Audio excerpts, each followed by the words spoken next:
Lionel,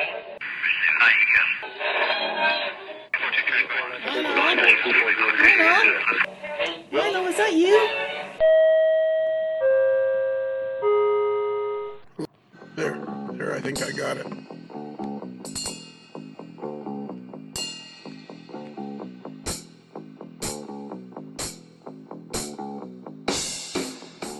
David? Lionel? David? Lionel. I have a story to tell you. I'm waiting. Are you all excited? You're ready and waiting with bated breath? Bated breath, exactly. Today is November the 9th, which I really don't know what that means other than it's almost halfway through November. And third. Yeah, and I've decided because the reason we have to do this podcast, I've decided something about the podcast. Okay. It's a series of mistakes followed by a series of corrections. Okay. I think I can maybe accept that. Yeah. That seems to be what it is. Just me constantly making mistakes that I have to correct. Because I'm always playing. That's why my two Harley Davidsons are the stripper models. The Electra Glide Classic. I don't think they even make the Classic anymore. And there's no intercom buttons. There's no CB buttons. There's hardly anything. There's a turn signal. There's turn signals, a brake, accelerator, and a clutch, which is perfect for me. Many more buttons than that, and I get in all kinds of mess, which is what happens with the recording. There's too many buttons and too many things I can adjust. There was a while ago, you could adjust truncate the silence, and I adjusted that too much, and it would get shot. There is just way too many buttons, way too many adjustments, and I'm not the kind of guy that should be allowed to be around buttons and adjustments. Some things are just better left alone. Yeah, simple. I can do the talking part okay, and but it's like I'm just one of these people. Well, what if I get that from my mother. She was notorious for fiddling and constantly moving things. You'd set the toaster, at 6, and she'd walk over and turn it to 5. Just to see what would happen. Yeah, just because she was convinced you had it too high, but you'd been having the toast at 6 for quite some time. So that's actually my problem. Is I just have this terrible tendency to just do one more thing. What if I tighten it just one more turn? Snap! The bolt breaks off. Anyways, long story short, no such thing. I was talking to Matt Martin, and it was actually came from partly from what you and I were doing, because we have conversations away from the podcast. And one night we started talking on Zoom as opposed to where we normally, the program we normally use. And I thought, geez, I wonder if it'd be better if I talked to the guests on Zoom. Right. Because it seemed like it was clear. So then when I was talking to Matt Martin, I thought, hey, I'm going to try to do this on Zoom. And I couldn't figure it out. And I was touching a lot of buttons and switches and stuff and junk. And, of course, I'm one of these types of people that once you start touching buttons and switches, you touch more buttons and switches, and you're going, I'll remember to change that. And, of course, you never do. Exactly. Which leads me to a series of mistakes followed by a series of corrections. So, last week on the Patreon channel, we heard the introductions for fans number 28. That's all it was just introductions. The entire show was introductions. We never did one single post. It was just introductions. And did this aggravate the mailboy? He didn't seem too bad with it somehow, because it turned into, it was quite a pleasant chat. Okay. So Kevin was having, hard part was having all kinds of fun. And then we got to the end where the Boy Wonders was explaining to us about his opportunity to work for the Canadian National Railroad. So that took up some time. There was much. So in reality, it became more a roundtable than a fans page. Yeah, kind of. But then we decided it was the introductions to 28. In that span of time, between that show and the next show, I interviewed Matt Martin. and I started screwing around with all the buttons and switches. Okay. So we do the show with Matt, and which will be on later, Matt and Bruce, and the Boy Wonder. I had a great interview. Matt Martin is a train master for the BNSF in Alliance, Nebraska. Quite an exciting job, and he's an avid model railroader. Nice. Mm-hmm. However, here's where the problem came in. I had played enough with these buttons and switches with Bruce, and George, the Boy Wonder, could hear me through this microphone that I'm speaking through right now. Okay. And the sound was great. But I had somehow managed to turn it off, so what was recorded went through the microphone on the laptop. Ah, okay. However, you and I are both privy to the fact that I had replaced my laptop somewhat before that, a few weeks before that, and you commented the first night we turned it on that the mic on the laptop was much better than the old laptop. Right, and although it does not sound, the dulcet tones are not quite as superior as this microphone, it does a great job. It's acceptable. It's acceptable. Yeah. So now what we have is this is fans number 28. This is the middle part. This is where we do some posts. We actually read some posts. Okay. It's only 5 days worth. By the end of this show that we're going to listen to, we realize that it's taken us almost 4 hours to read 5 days of posts. About right. So then, but the sound, my sound, is not up to snuff, not the way I like it. So I decided to put this on the free channel. Gives people who aren't Patreon members a chance to hear what we're like when we're on the Patreon side, on the Antics channel, as our buddy Kaylee Zhang so correctly named it, aptly named it. So it's us doing the fans. We do some posts, but my audio is not great. It's quite listenable, but it's not what I would call the quality that I've become used to. Okay. Yeah. So I thought I would put a little bit of explanation in there. Thought I'd throw it on the free channel because it's not the quality that the patrons deserve. And tomorrow's show is part 3 of Fans 28, and it's the wrap-up show. Okay. So Fans 28 turned into basically this 6-hour marathon. Okay. At which point we managed to accomplish maybe a week's worth of posts. Almost in real time. Yeah. Yeah. That's certainly going to stretching them out that long is certainly going to help catching up. Oh, isn't it though? Isn't that just going to be, that's going to solve all those problems. 3 shows to do 6 days worth of posts. But it was lots of fun doing it this way. We had a great time.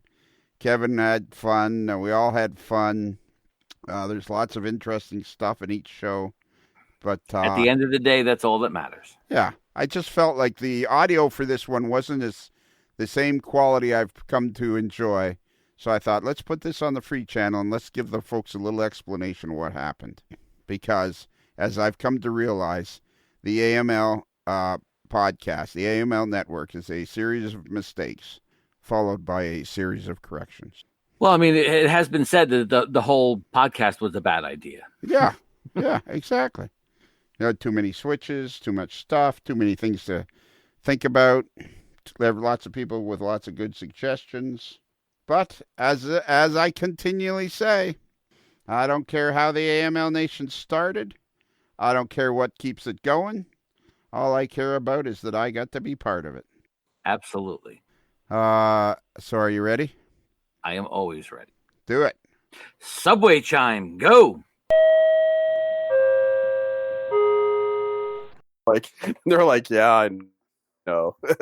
Are you ready, Tom? We're talking about being out in the middle of nowhere, too. Are you ready, Tom? I've been ready. Okay, I'm just asking because you're always like, did you push the button? And now it's I pushed the. You gotta ask him if he had any queso. Yeah. Hey, Bruce. Sure. It's okay. So Jenkins is the only one that didn't show up on time. So we'll just Now that's a hat, Bruce. we'll just beat the crap out of him. Is that a Buffalo Bison's hat? Look at that. No, right. the Buffalo Bison's lid. Did you just get it? I Wow, got it nice. last week sometime. Yeah. Looks brand new. Yeah, It's a beautiful. It's got the embroideries like really thick. I like those Texas Rangers colors there. Yeah. Yeah, they looked at it. When's the party at your house? Oh, yeah. When's the party at your house? We've got the walkthrough on Monday, and they're giving us either the 15th or 16th as occupation day. All right. There you go. So, Yeah. Nice. I was in there today. It's looking really nice inside. Good. That's good. That's awesome. That's great. So don't burn it down again. I'll do my best to try not to burn it down. Yeah, exactly. There's nothing. What's that song? There's nothing left to burn. But what was that again? I don't know. When you have nothing left to burn, you have to set yourself on fire. What song is that? That doesn't sound like. I can't remember. It was like an intro to a song. Hang on, I'll find it. Yeah, find it because now Effort that because we're all I'm gonna- wondering what the hell you're talking everybody's about going to now. want to Yeah. know now, and people all over. I brought my fire shirt just in case. There you go, for just in hotels, case. you know. I've got- I didn't want to, in case there's a fire, I didn't want to be without it, right? Yeah, exactly. I'm on mute. Hey, it got me $5 off a pizza. Yeah. Oh, did it really? It did. I was in the Pizzaville picking a pizza, and the guy I'm talking. The guy says, "Who's talking?" I go, "He's like, it's your shirt. It says you're on mute." I go, oh, "All right, yeah, I can figure out what the hell he was talking about." So there, give me a $5 off for my next pizza order. Wow. Nice. Funny. Nice. So Bonus. Hang on, I'm getting it. what is that? What is this now? Hang on. He's gonna play that song you guys were just talking I'm about. gonna play that song. Yeah, No, he was talking about. We weren't talking about it. Yeah, we were not talking about it. When there's nothing left to burn, you have to set yourself on fire. Is that what's his name? Did the It's called the group is called Stars, and the song is called Your Guy's Ex-Lover is Dead. Sweet. who's the Other actor that people- was Other people have covered that. I've never heard did of War of that the Worlds? He did the Worlds radio broadcast. Orson Welles? Orson Welles.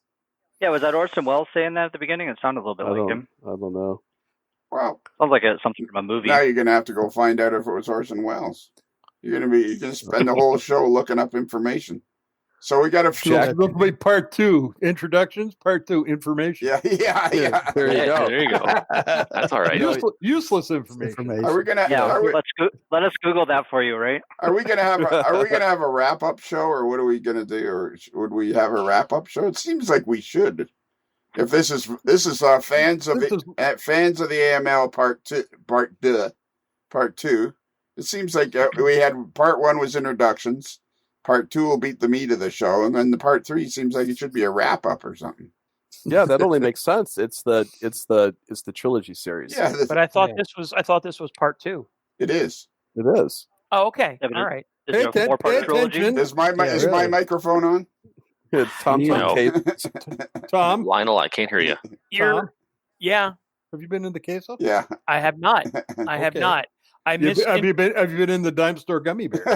No, Have you been? no, I have Or- not. No, oh. Have you, then how do you possibly explain what you were just talking about? I maybe- misinterpreted what he said. Maybe he was on Oh. Essa Road at that other store that sells gummy bears. There you I go. Exactly. Those weren't dime store gummy bears. Those were There's the supposed other to be one kind. opening up down near the Shoppers Drug Mart. Okay. Is that more of a dime bag drug or Yeah, something like gummy that. Well, where the Big Bone Barbecue is, a big sign out there, cannabis store coming soon. Yeah, you can't have too many. Actually, it's funny you say that because I had to make a run to the local hobby shop on Saturday, and as I was driving home out of Reading, I noticed that they now have a medicinal marijuana dispensary about 3 or 4 blocks from the hobby shop. Perfect. Oh, there you go. Wow. Just picking up some scenery material. it's legal in Pennsylvania now? Medicinally, it's Medicinal. CBDs. okay. CBDs, not the THC. Yes. been. No, Wait, real medicinal no. weed is legal. Yeah, because we have CBD stores in Texas, because it's not It's hemp oil, or whatever it is. Yeah, that's like what said, that's no THC. Yeah, Yeah, it's hemp oil. That's it. That's it. Yeah, go. Yeah. that's it. Yeah. That's it. It's hemp oil. All right. Well, it's Ask better me than, how I know. it's better than the guy swinging the golf club around in traffic at the Grove and Bay. All right. the Don't other Oh, day. be yeah, too. I Don't heard be. about that. Don't Or be. Bayfield. Don't be too local. Don't be too local. He's talking about his hometown of Barrie, Ontario. Yes. So, because there's people all over the world listening to this, and after 14,000 shows, I think I would have figured you'd thought that out by now, but apparently not. Yeah, well, you would have thought wrong. There's somebody in South Africa listening to this. Many people actually in South Africa are listening to this. I've got a recipe for cabbage and potato soup with bacon. There you go. Okay. Well, that's universally acceptable. Well, I would thought so. Bacon, the universal food. Just leave out the cabbage and that other thing, potato, and so you're you're fine. just going with bacon soup.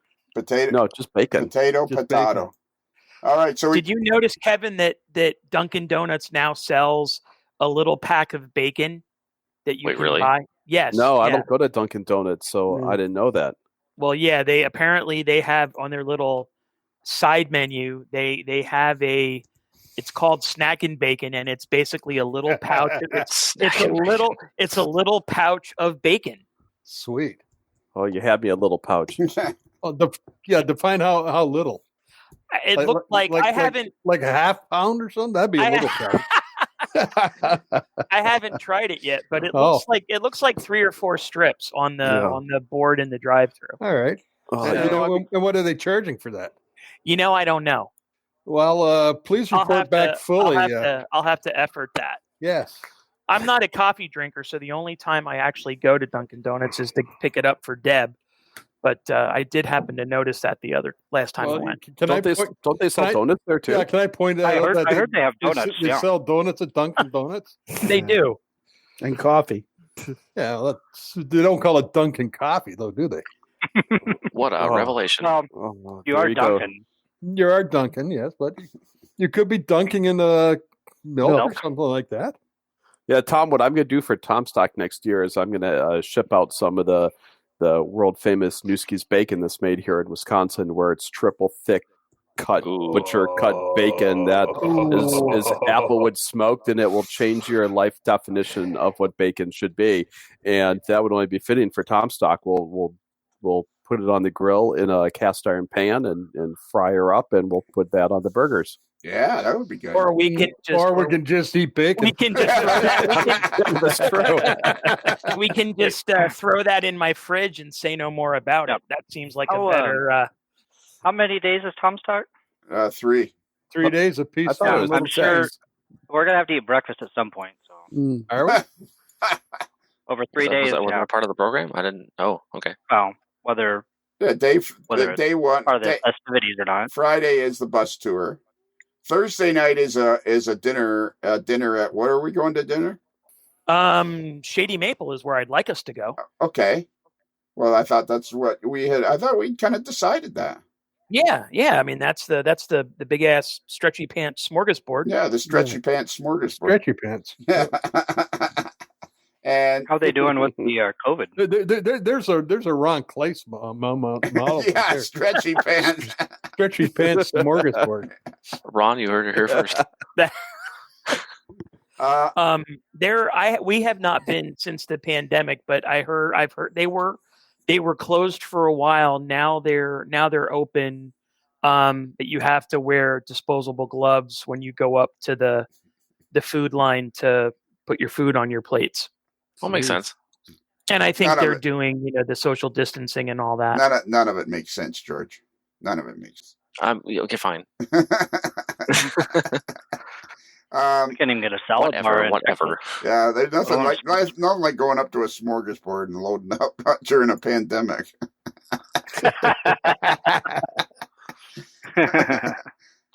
Martin sent a message. He should be in the shed shortly. Like he should be joining us shortly. Oh well, thank you very much, Martin, for being on time.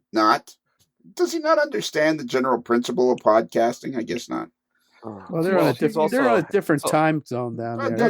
It's tomorrow there, and it's like a warp into space time. No, that's not good enough. He wants to be on the podcast. He shows up on time. That's right. So we have to finish up the introductions. So, and finally, He's the president of every model railroad club within 102 miles of Medford, Oregon. He's the vice president of the live steamers. Not yet. Oh, yeah. I knew that was coming. Not yet? Not yet. Okay. When are you having that election? Whenever they decide to meet. Oh, okay. It's going to be a while. All right. And then you're the president of the HO scale. No, I more. have a question about that. Yeah. You were voted out before or after the pandemic started. Yeah, well, they had the meeting outside. So why can't the live steamers have a meeting outside?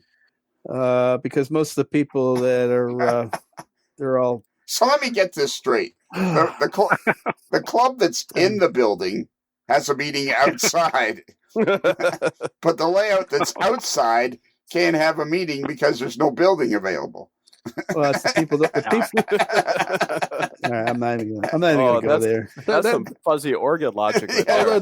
Well, no, I can relate to that logic because going through the house being rebuilt, in order to turn the gas on, they have to have the hot water tank installed, but they can't install the hot water tank until the gas is turned on. That's good. That's good. So you are or you are not. So they had a meeting outside, and they voted you out of being this president of the club. Well, they didn't vote me out. They voted for somebody else. Actually, it was a tie vote. They didn't vote you in. I can tell you that. That's true. That's true. It was a tie vote, and they had to do it twice to break the tie. Yeah, okay. Kelly, did you seek re-election? No, I'll seek re-election at some point in the future. Okay, so you didn't even try.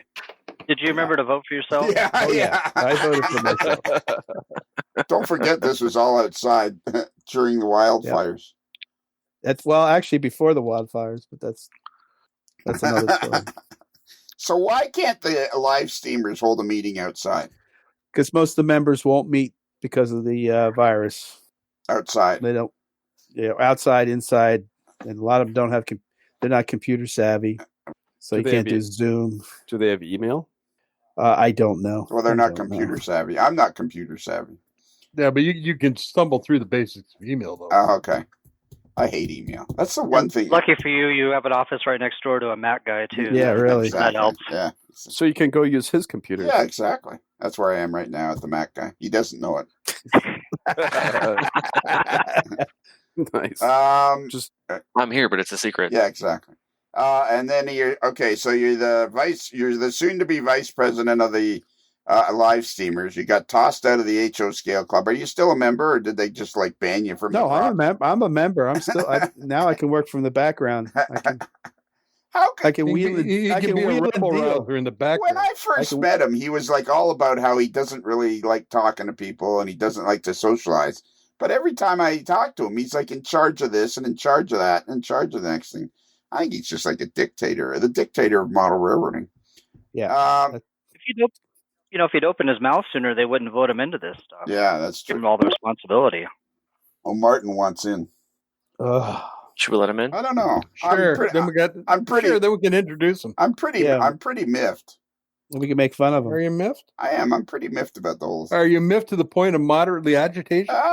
I'm almost beyond moderately agitated because I made it. It doesn't seem so professional when people just kind of wander in as if it wasn't important to begin with, because people listen to the show from the very beginning. And he doesn't do that. And he doesn't do this during the NMRA X. Yeah, he's very professional. Thank you very much, Bruce or Kelly. Two Bruces, no way. Yeah, thank you very much, Kelly. That's an excellent point. That is the question we will ask. First, we'll finish with your introductions. Then we'll let him in, and that's what we will. We'll just what we'll do. We'll exchange niceties. We'll pretend there's nothing, and then boom, I'll hit him with that question.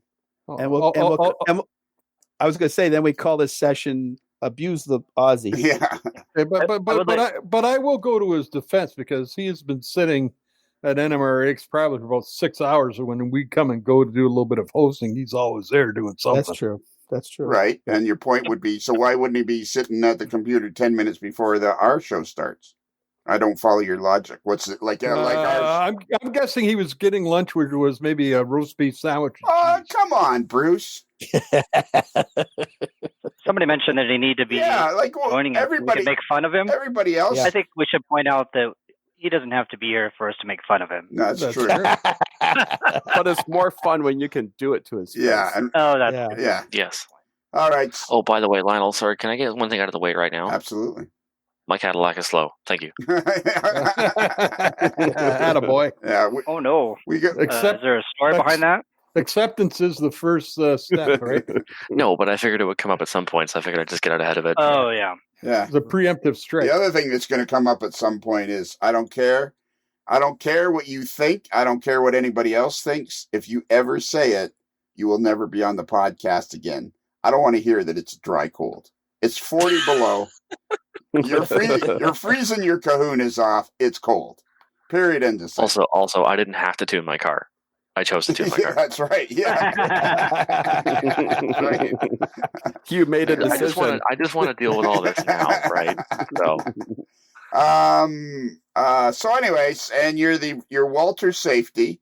You're the head of the safety committee. You're the Mr. Radar Gun. You walk around with I bet you're one of those annoying guys that you wear an orange or green vest constantly. Yeah, I go around like the sheriff from Smokey and the Bandit. Oh, Martin's sending another message. He's going to say, "Are you going to let me in?" Yeah, eventually. Bruce, did they give you a star to wear on your orange safety vest? No, they don't give me a star. Oh, that's too bad. Do you have a hard hat? I have hard hat. I have a bunch of hard hats, but not for the park. Yeah. Do you have one that fits? Because I have a picture of Ron Marsh where he's wearing this hard hat. It's like 14 sizes too. It's like he's got a kid's hard hat on. He's trying to take this picture that'll impress the babes, and he's got this hard hat that barely touches the top of his head. Now Martin says, "I thought it was 11 a.m. today." Well, I guess you thought wrong, didn't you? Okay. Sounds like a personal problem. Yeah, exactly. So you're the safety officer. You're the head landscaper. You're in charge. You're the chairman of the board for what is it called? The Board of Governors of the Medford Railroad Park. Yeah, but there's also the prototype. What is the prototype thing? Oh, the president of the Southern Oregon Railway Historical Society. Right, and then you're the chairman of the board for the railroad park. I'm a member of the board. Chairman. But you're the chairman of the board for the train show.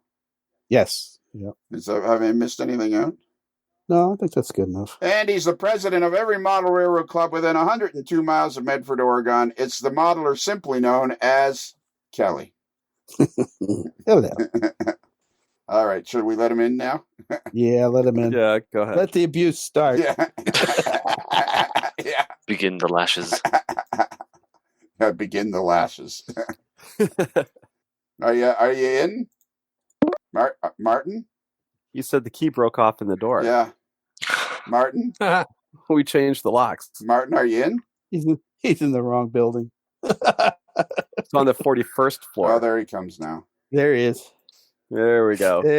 He's on mute. Oh, now he's on mute. So I wonder if he's going to talk to us. Oh, he's going to walk away. Now he's just walking away. He's miffed and he's walking away. Now he's walking away. Well, say something, Mark. How we doing? There you go. There you go. Attaboy. That's good. Thanks for stopping by. How are you doing today, Martin? Oh, I'm doing well. I'm sorry about that. The flights were delayed a little, getting to Busted Knuckle. I see. Yeah. So how's your day going? It's going well so far. I've got a mate on the phone at the moment that just rang me to go and have a cup of coffee, but I said to him, I can't. I've got an international podcast to do. Yeah, exactly. You're like a... What's his name? Yeah. His name's Paul. He's on the phone on hands-free at the moment, so he can hear. Put him on speaker, so let's talk to Paul. Okay, we'll put him on speaker. Okay, Paul, you're online to the States. Yeah. Staying safe, I hope. Yeah. Oh, yeah. Very good. Yeah, we're staying. Okay, is your name Paul? Paul? Oh, now he's got another call coming in. Yep. There's a Paul. Yeah, it is Paul, and there's another call coming on the mobile. Holy jeez! Wow. I'll hang up. I'll catch up with you later. Oh. I didn't realize NMRAX made him so popular. Yeah. It's the NMRAX hotline. The phone doesn't stop ringing now. Well, it's nice to see we're a priority. Yeah, exactly. He stood there like a house is the side of the road and watched that. Well, funny you should bring that up, George, because whenever the NMRAX starts, he seems to be always on time for that show. That's because I started. Yeah. So if I'm late, it starts late. Yeah. Come, keep talking. The hole's not getting any smaller. Yeah, the hole's not. Although he did start early one time. Yeah. Oh, well, I did. Yeah, that was to give Ralph a test run. How many times? The NMRAX always starts on time, so don't give me that crap. It does. You just think the NMRAX is important. You don't think this podcast is important, so you just I do. You just wander in whenever the mood strikes you. Well, it's a long way for me to get there. I mean, the studio's in Busted Knuckle. I mean, it's a flight, and I've got to try and escape customs over here so I can get out of the country. Yeah. Now, do we need to give some slack to a super fan though? No, I don't think so. No, he doesn't get some modicum of consideration because he's a super fan. Let's ask the original super fan because he'll just get less abuse. That's all. Okay. Yeah, less abuse. Less than what? We're going to find out. Yep. Well, thanks for showing up on time, Martin. I'm sorry about that. No, it's not. Yeah. Sure. What's the drop bear situation like these days? Oh, we're getting into drop bear season at the moment. It's actually drop bear mating season, so it's very dangerous out there. Right. What are you talking about? Drop bears. Yeah, they're a killer breed of koala. Oh, okay. They drop out of the trees and just tear you to shreds. All right. Yeah, yep. Yeah. All right. Okay. And then the other pressing question: what's the weather like today? Beautiful. Mid-20s, 40% humidity. Absolutely sensational. Hey. Okay. And then what would be on the menu for lunch once you're done the podcast? Once we've done the podcast, fish and chips today, I think. Oh, nice. Ooh. What kind of fish? Oh, probably a bit of snapper. There you go. Hey, Kevin. Snapper is always a good choice. Chips that are not cod. Kevin. Yes. Have you received anything lately from Amazon? No. Okay. That was a loaded question if I ever heard it. I haven't been to the UPS store in like a week and a half. Oh, okay. If it went there. All right. I do have a new pair of boots waiting for me there, so I might have to go check it out. Yeah, you should go check them out. Is the UPS store? Hang on here a minute. Let me take a look. What's your last name? Marks. Parts. Yeah. Last name Parts. Yeah. Look under Bunsen or Langthorn. Wait, Kevin, hold on. Did you just say look under P-A? I thought you said look under P-A-R-T-Y, and I was like, well, that works too. Because you're a party. I don't what. What's his nickname with the ladies? Just kidding. You should see the look on their face when if hard part does come up, they just go, really? And I'm like, oh, never mind. You have to point to the side of your head. No, he just has that wink and the smile with the gleam coming up. No, they find out soon enough when they come over and I show them my number 12 single point. There you go. But it's narrow gauge. Yep. No, it's Philadelphia gauge. It's the broad gauge.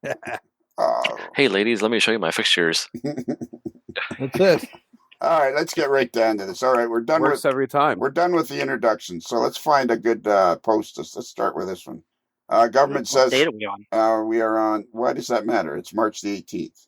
I was kind of keep track. Oh, do you? So we can play along at home. Yeah, we're playing along at home. Okay. Oh, do you have? They've got the whiteboard? official. They got the official scorecard out, and what kind of locomotive? There's a picture of a locomotive on a flatbed trailer. It's a big one. Yeah, it looks like it's in Europe. It looks like it's in Australia. No. It's That's actually Hammersley Iron. Yeah, that's one of those Australian jobs. Yeah. Yeah, it's from the Hammersley Iron Ore Mine. The government says work from home. This may take some explaining to the neighbors. So it's a picture. What kind of locomotive is that? Anybody? Big one. Yeah, I know. Diesel. American one. It looks like either a -9 or a AC 4400, a GE. Thank you, One of the George. big GE locomotives. Thank you, George, for taking the podcast serious. This is what happens when Kaylee's not here. Exactly.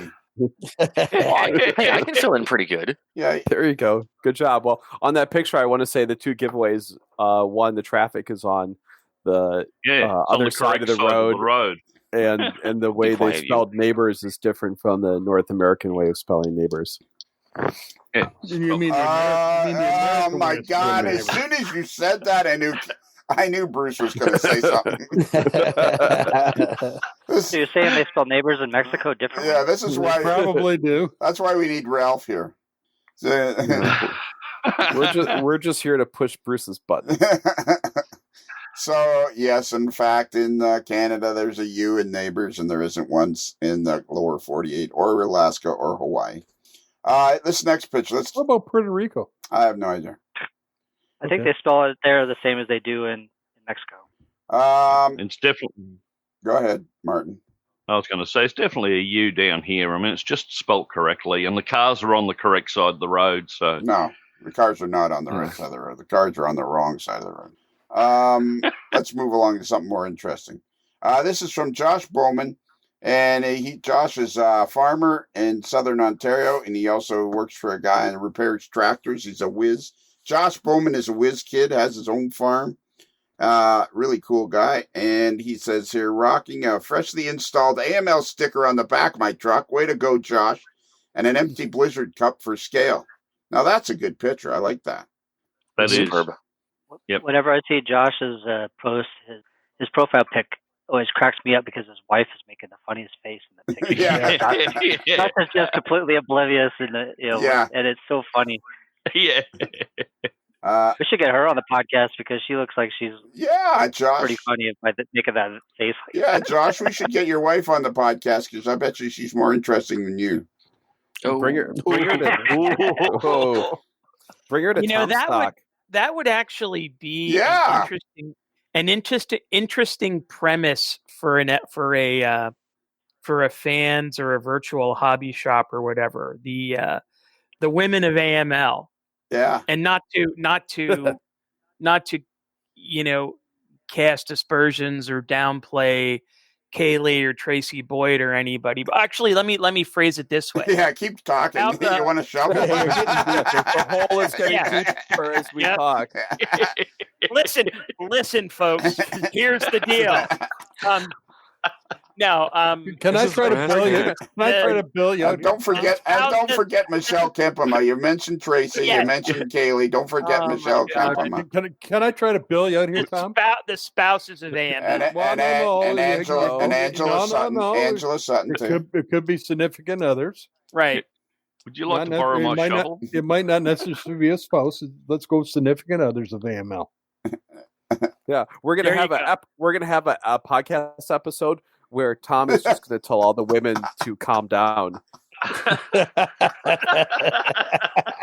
I will pay real money to watch that. Yeah. It'll be like a panel. Tom will be like, he'll be at the table, and then all the women will be sitting on a chair in front of him, and each will get a chance to tell them what they really think. Yeah, and Tom's wife will be at the front. Yeah, this might. So in other words, Kevin, it's just going to be like one of my staff meetings. Yeah, pretty much. Yeah. But I was going to point out Kevin's wielding a pretty good shovel here right now as well. So anyway, I know better. So anyways, let's hear out Tom's idea because I think he has the nugget of a great idea. I think it would certainly be an interesting premise to bring some of the spouses, partners, significant others of they could talk AML about what Nation. it's like to be in a relationship with a moderator. Yeah, I think that would be. I think there might be something to be gained from that, something to be learned. Yeah, well, and underneath every chair is someone going to pop out and say, "You get a decoder, and you get a decoder." You're all going home with decoder. It's wow sound time. And then the moderator will bring on a Dr. Phil like wannabe Doc, what do you think? Should every rail get a feeder? Absolutely, Oprah. Every rail should get a feeder. Somebody pops over from behind the door and says, "Here comes the tsunami." Oh, I'm liking this. Yeah, that's a great. And you know what, kids? Eventually, somebody will have to take over the reins of the podcast. So, Tom, this would be a great opportunity for you to host a show. So, consider your audition tape. We could offer a service for the younger, maybe single model rowers, and that way their potential spouses might kind of get an idea of what's in store for them by some talking to some other people who have gone through the pain. I mean, or better yet, how about the AML dating app? There you go. Call roommates.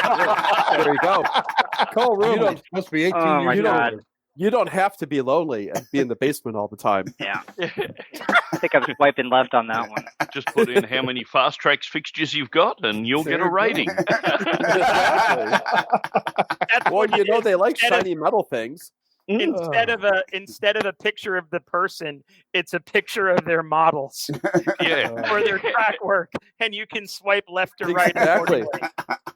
Oh my God, an S-scaler. Exactly. Ooh, swipe left. Swipe left. You can say, likes listening to podcasts, in a comfortable chair, loves going to swap meets, and occasionally likes to stop and when a train is coming down the track, roll the windows down to listen to the whistle and the clickety clack of the wheels. Send photo of model, not of person. Yep. But you want to point out you like to listen to the podcast while curled up in a comfortable chair with an adult beverage. Exactly. How else would you do it? Well, there you go. Speaking of which, you're into the wine tonight? I am. I actually, I may have, Wisconsin's shutting down again, and they announced that this afternoon, so I quick got my work done, and I was talking with my boss while it was happening, and I'm like, shutting down again. And he's like, keep that over across the lake because he's in Michigan. And I'm like, I got to go do a Target run right now before things get crazy. And which I did. So $386 later at Target, I don't have to go outside for a long time. Perfect. Smart. Did you buy plenty of toilet paper? Wine. I did. I bought the Mega 24. I bought the 30 pack of Mega rolls and 2 boxes of box wine. For medicinal purposes. For medicinal purposes. Oh, yeah. You have to let go on a second shutdown if they had a run on toilet paper. Yeah, and it was Target was eerily quiet at about 4:15 this afternoon. So maybe tomorrow might be different. Everybody else went to Michigan. Yeah, probably. So where are we at this one, Tom? Are you organizing this or what's happening? I guess I can try. Are you going to pencil this one out and see if it adds up? Yeah, let me do some ciphering. Yeah. Oh, the math's just not working on this one. Sorry. Yeah. You should take a poll to see how many people would actually want to talk to, how many of the spouses of modelers would want to actually talk. I think you should start with the regulars, right? Like all the people here and all the people that are regulars on the show. I think should ask the spouses first. Yeah. Us. You should ask us first. Would you like your wife or significant other on the podcast? No. Oh no. That's your deal. No. That's your deal. So I will say that I will issue somewhat of a warning that sometimes you don't want your worlds to collide. No. And I will just leave it at that. However, I think we should state that it's quite obvious to us that there are many, many ladies. No, hold on a minute. Nothing is obvious to us. Okay. That's right. Which is why we're now making a statement. It's obvious to me that there are many, many ladies in the hobby. Many, many more ladies in the hobby now. And we have, like we say, we're just right off the top of our head. We got Kaylee Zhang and Michelle Kempema and our very own Tracy Boyd, the official flight attendant of the AML network. So there's 3. And Chris, you just visited with Michelle. I did. How did that go? I went and saw her big train set. Yeah. That was great. Well, she showed me her secret storage room, and we got to look through all the junk back there. That was fun. Ooh. Oh, at the back secret storage room. Is that where they keep the John Allen boxes? Yeah. Well, I'm not going to say that there weren't any, but I'm also not going to tell you that there were any because I don't want her secret storage unit to become public knowledge. And it wouldn't be a secret.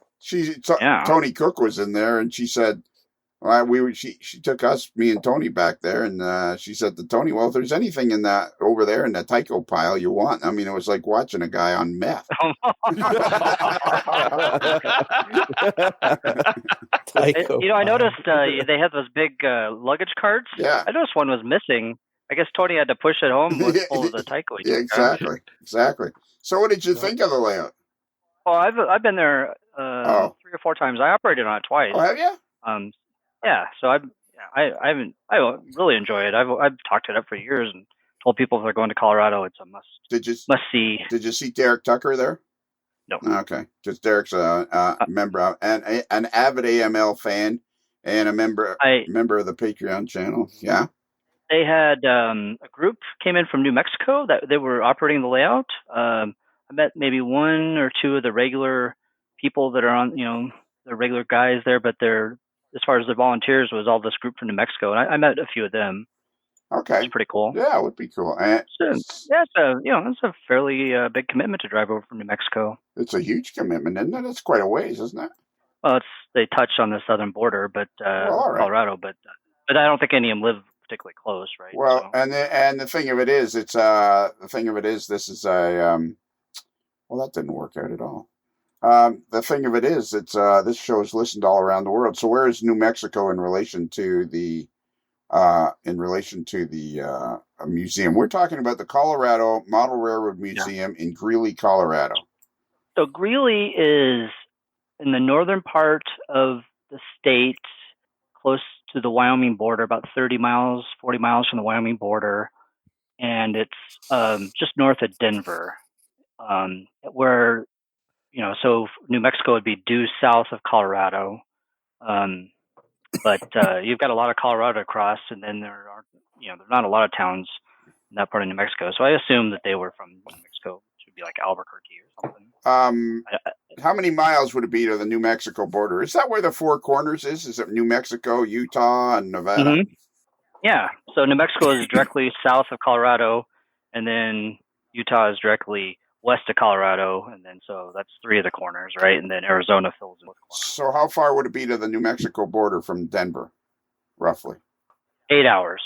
How many miles? Like 320 miles, 400 miles, 480 miles, roughly? I'm going to say 350 miles. I have no idea. Okay, you have no idea. Okay.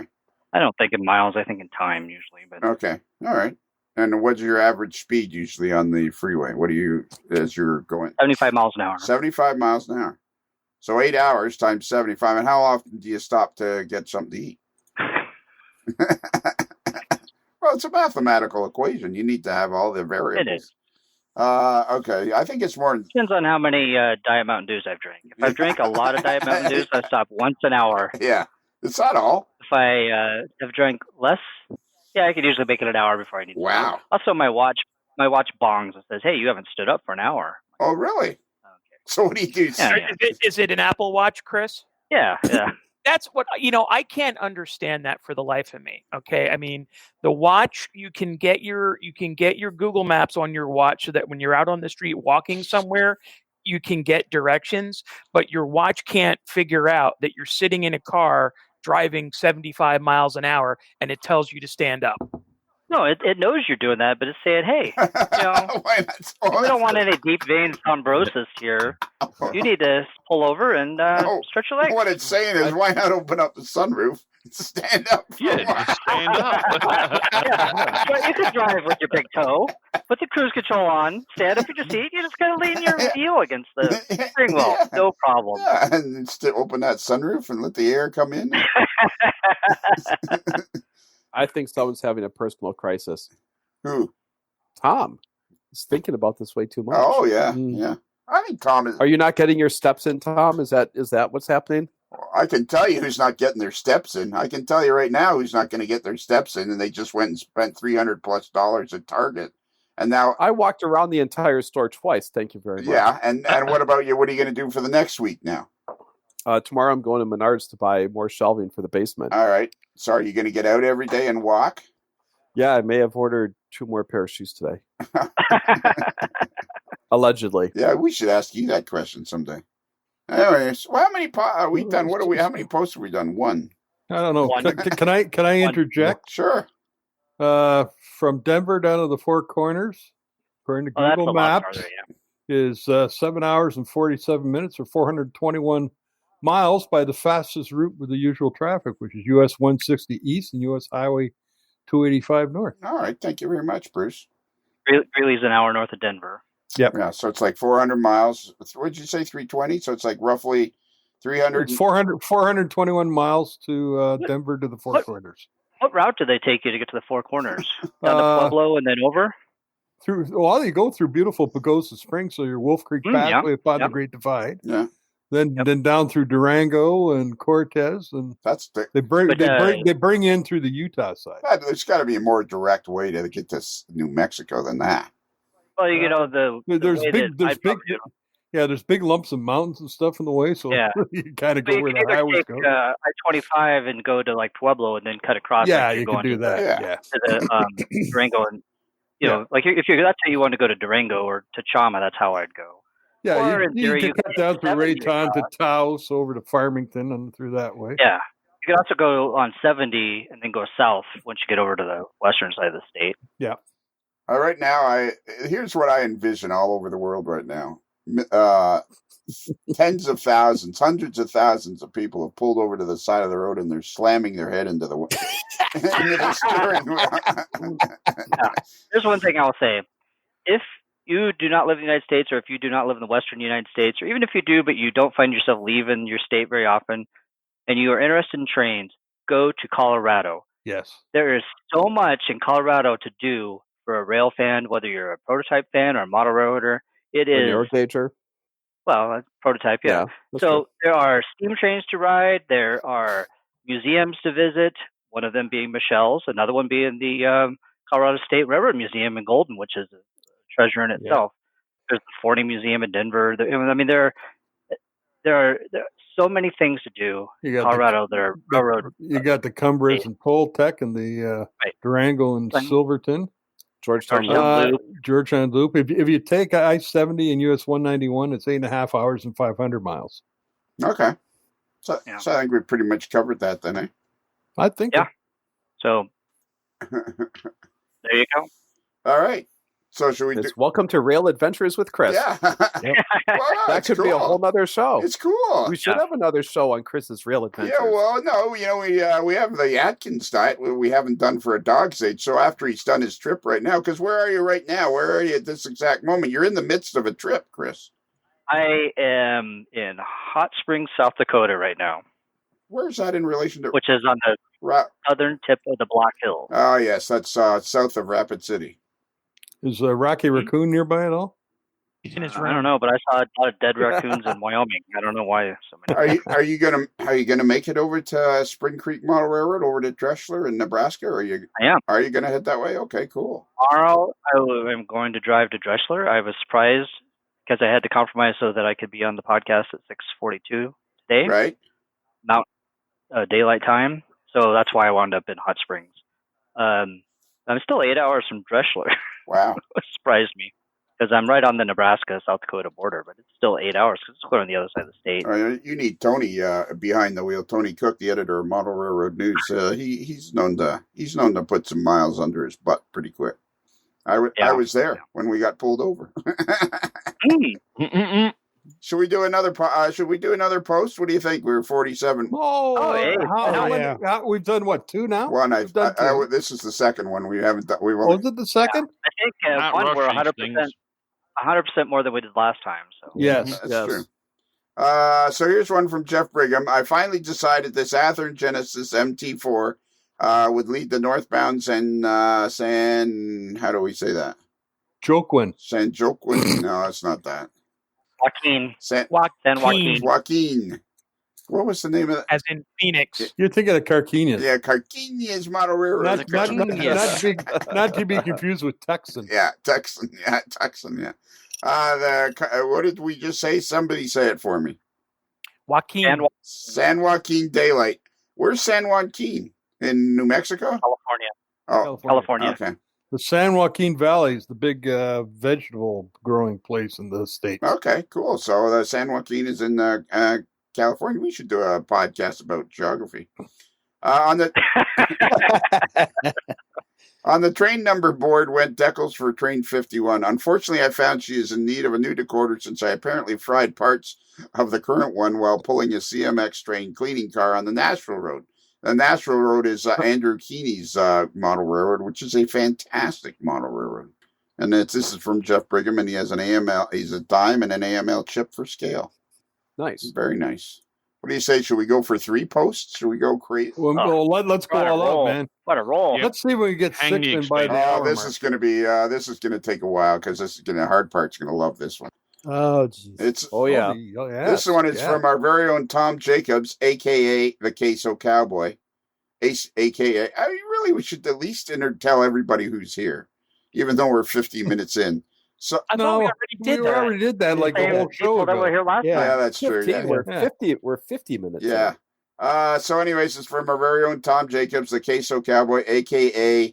the super agent number 0013. And he says, I got a new tool. Anyone know any scale lumber barons? So this is the Ultimation Sander. Have you used it, Tom? A little bit, not a whole lot. Okay. It is, but I do. It is really a nice tool. And you got the attachment to allow you to do more accurate stuff. Yep, I got the super duper attachment, the whole 9 yards. Well, the attachment isn't so much for accuracy. It's a repeater. It's a repeater attachment. So if you're building a snow shed and you need 75 of the exact same piece, it will allow you to do that quickly and easily, and each one will be exactly the same. Would it work if you needed 95 of the same piece? It's unlimited quantity. Oh, okay. Tell me, where does one acquire something like this? Oh, does it work? Wow. Does it work? Whoa. You should ask, Chris. Before we go, Kevin, take it away. Before we go ahead, will this work on anything other than pieces for a snow shed?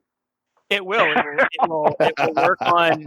It will work on pieces for a bridge or a building, or basically anything that you need to sand. If you're building a ship model, for instance, you use it for ship modeling. Yes. All right. So airplane modeling, you use it airplane modeling. All right. So go ahead there, Hard Part. Tell us where we can get one of these puppies. It's called the Ultimation Sander.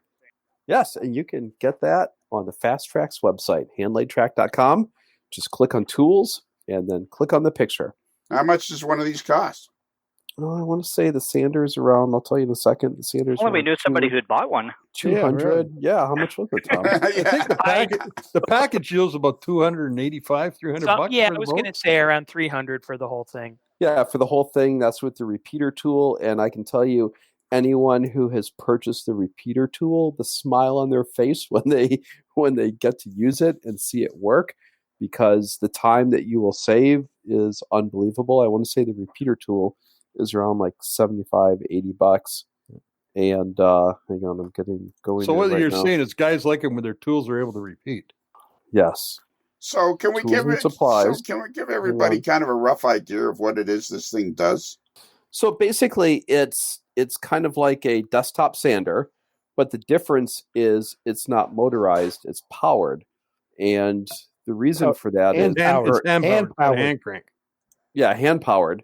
So basically you can turn it with a crank, or you can just move the wheel with your hand.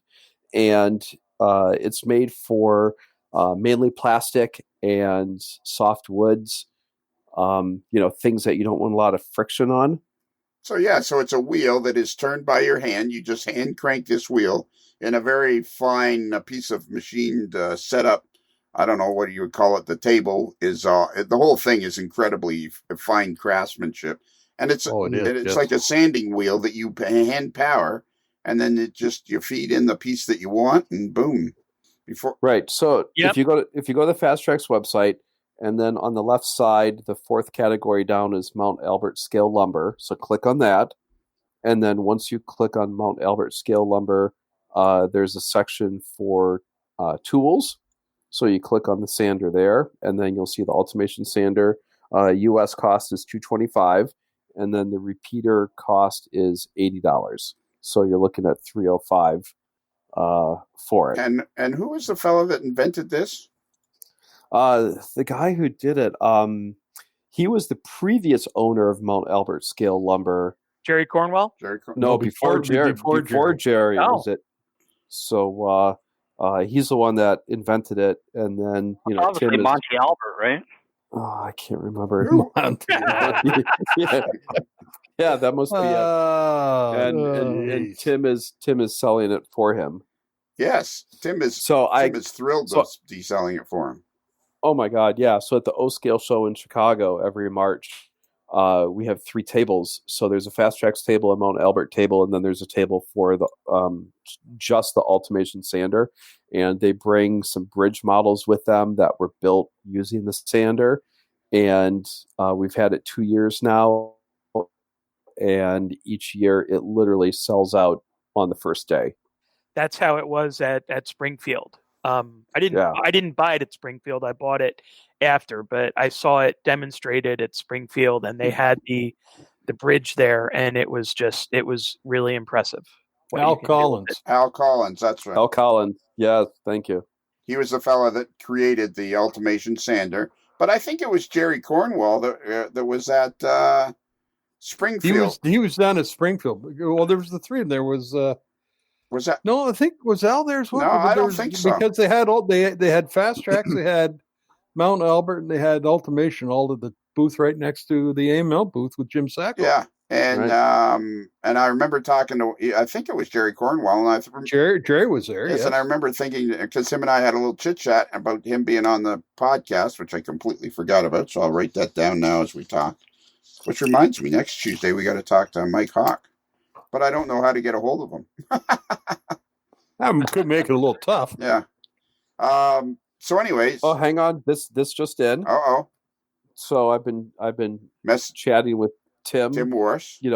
Tim Worse. You're telling him one of the things you told him is that we're talking about it right now on the podcast. I did. We were talking about what post he's going to release tomorrow. Because every day for the last week, it's been the October surprise on the Fast Tracks page, and you're going to see something truly impressive tomorrow. And I just mentioned that we're recording a podcast now, and we're talking about the Ultimation sander. And he said the assembly videos that he's going to post, he's using the Ultimation sander to clean up the castings. Oh, nice. Nice. Yeah. So he said. So we'll work on metal as well. Yeah, we'll work on metal too. Because the sanding sheets are interchangeable, so you can put whatever kind of grit sand or type of sanding sheet you want to put on it. I think it takes a standard 8-inch sanding disc. Yeah. The adhesive disc, and it slaps on there, and you can actually elevate that wheel. There, it's on a hinge, and you can elevate that and get more surface and all of that. I mean, it can do a lot. And if you're just looking to, square up a piece of, sheet stock or something, you can take the repeater off, or you can move the arm to 90 degrees. So there's a lot of versatility with it. And could you also tell Tim, Kevin, while you're messaging him, could you tell him that Lionel thanks him very much for his very generous donation to my One More Year fund? A very, very generous donation that he raised during the month of September, like he has for the last 4 years. So if you could just type that out, that would be great, because he sent me. I'm doing that right now. All right. And tell him that the advertising is probably going to run him about $300 a minute, and we've been talking about it for 10 minutes. So. Plus last week's show. Yeah, plus last week's show. He said add it to the Jim Lincoln bill. There you go. Oh, well, there's a and the NCE bill. Yeah, there you go. Problem solved. Yeah, I bet you you know what? I think he sort of listens to the show. He begrudgingly listens to the show, I think, sometimes. Who, Tim? Yeah. Yeah? Yeah, I think so. think so. I think he likes being on the show, and I think he occasionally listens to the show. And he knows who Hard Part is. He knows Hard Part's nickname. I think there's a lot of people that listen to the show occasionally. Tim's got a Hard Parts picture on the wall at Fast Track's world headquarters is the number one reason he's in business. Yeah. That's where the little shrine is with the candles. Yes, that's the one. Yeah. And every day, a candle is lit. So let's review. Who is the creator of Mount Albert Scale Lumber? Al Collins, and he created the Ultimation Sander. Yes. And then Jerry Cornwell owned it for a while, and he created some things. And then Tim Warris bought it, and now Tim Warris is Mount Albert Scale Lumber manufactures the finest quality scale lumber on the planet for modeling of any type, ships or model railroad or any kind of modeling that you do. If you want scale wood, go see Tim. Yeah, that's right. If you want scale wood, go to. If you want scale, and I can tell you, Kitty does not say that. If you want scale wood, you go to Mount Albert Scale Lumber. Yeah. Yes. Which of big definitive place. Teeny tiny lumber. That's right. Which makes Tim Morris a teeny tiny lumber baron, which he absolutely hates. Now he's a frog baron. A cast frog baron. This is true. You should get him on here. We should get him on here one night, Tim. Yes, Tim. We should get Tim on. Well, we should do a show so he can talk about this great line of products that he has. We should. It literally will change track building. No one's ever done this before. No. Bruce. Yes. Can I ask you a question? Go ahead. Do we try not to be as transparent as possible here at the old AML Network? We do indeed. Yeah. So here's my problem. Tim is one of those guys that would be an absolute spectacular guest on the show, and I've recorded with him. I'm going to go visit him over the next couple of weeks. I'm going to do another portable hand recording with him. But he's one of these guys that you dying to have on the show, but I don't think he fully understands it. So it's like you want to. I think I know what you're saying, but I think what it is, Tim is such a modest kind of guy. He realizes what he's doing is something special, but it's the old geez, gosh, shucks type of thing. Yeah. Do you think if Tim Hard Part, do you think if I sent him a headset, he would plug it into his laptop? Oh, I'm sure he would. Okay. He loves gadgets. Yeah, I know. I just feel like we could get him on here more often. But hang on! I just sent him a note telling him we want to do a show, and he's typing something. Oh, his response is sure. Yeah. Wow, there you go. Yeah, but let's dial him up right now. Yeah, let's dial him up right now. Tell him to fire up his. I could call him on his cell, and we could get him on the show now. But it's what he starts. How about? I don't want to bother. Why not send him the link? And we'll see what kind of sound he can produce on his laptop. Send him the link right now and see if he'll. He's probably home. Well, okay, but send him the link and see what happens. Did you send him the link? Hang on. All right. The precious mountain. That would be cool to get him on tonight. Hang on. All right. Okay, I got it. I'm looking. I'm typing the link now because I'm doing it on my iPad. Well, why don't you can't you copy the link off the page? No, because I'm. You want me to send you the link and then you can send? No, I got it. Right here. Okay. You know what I'm thinking, Lionel? What's that? It'd be a good time to throw some elevator music in right now. Yeah.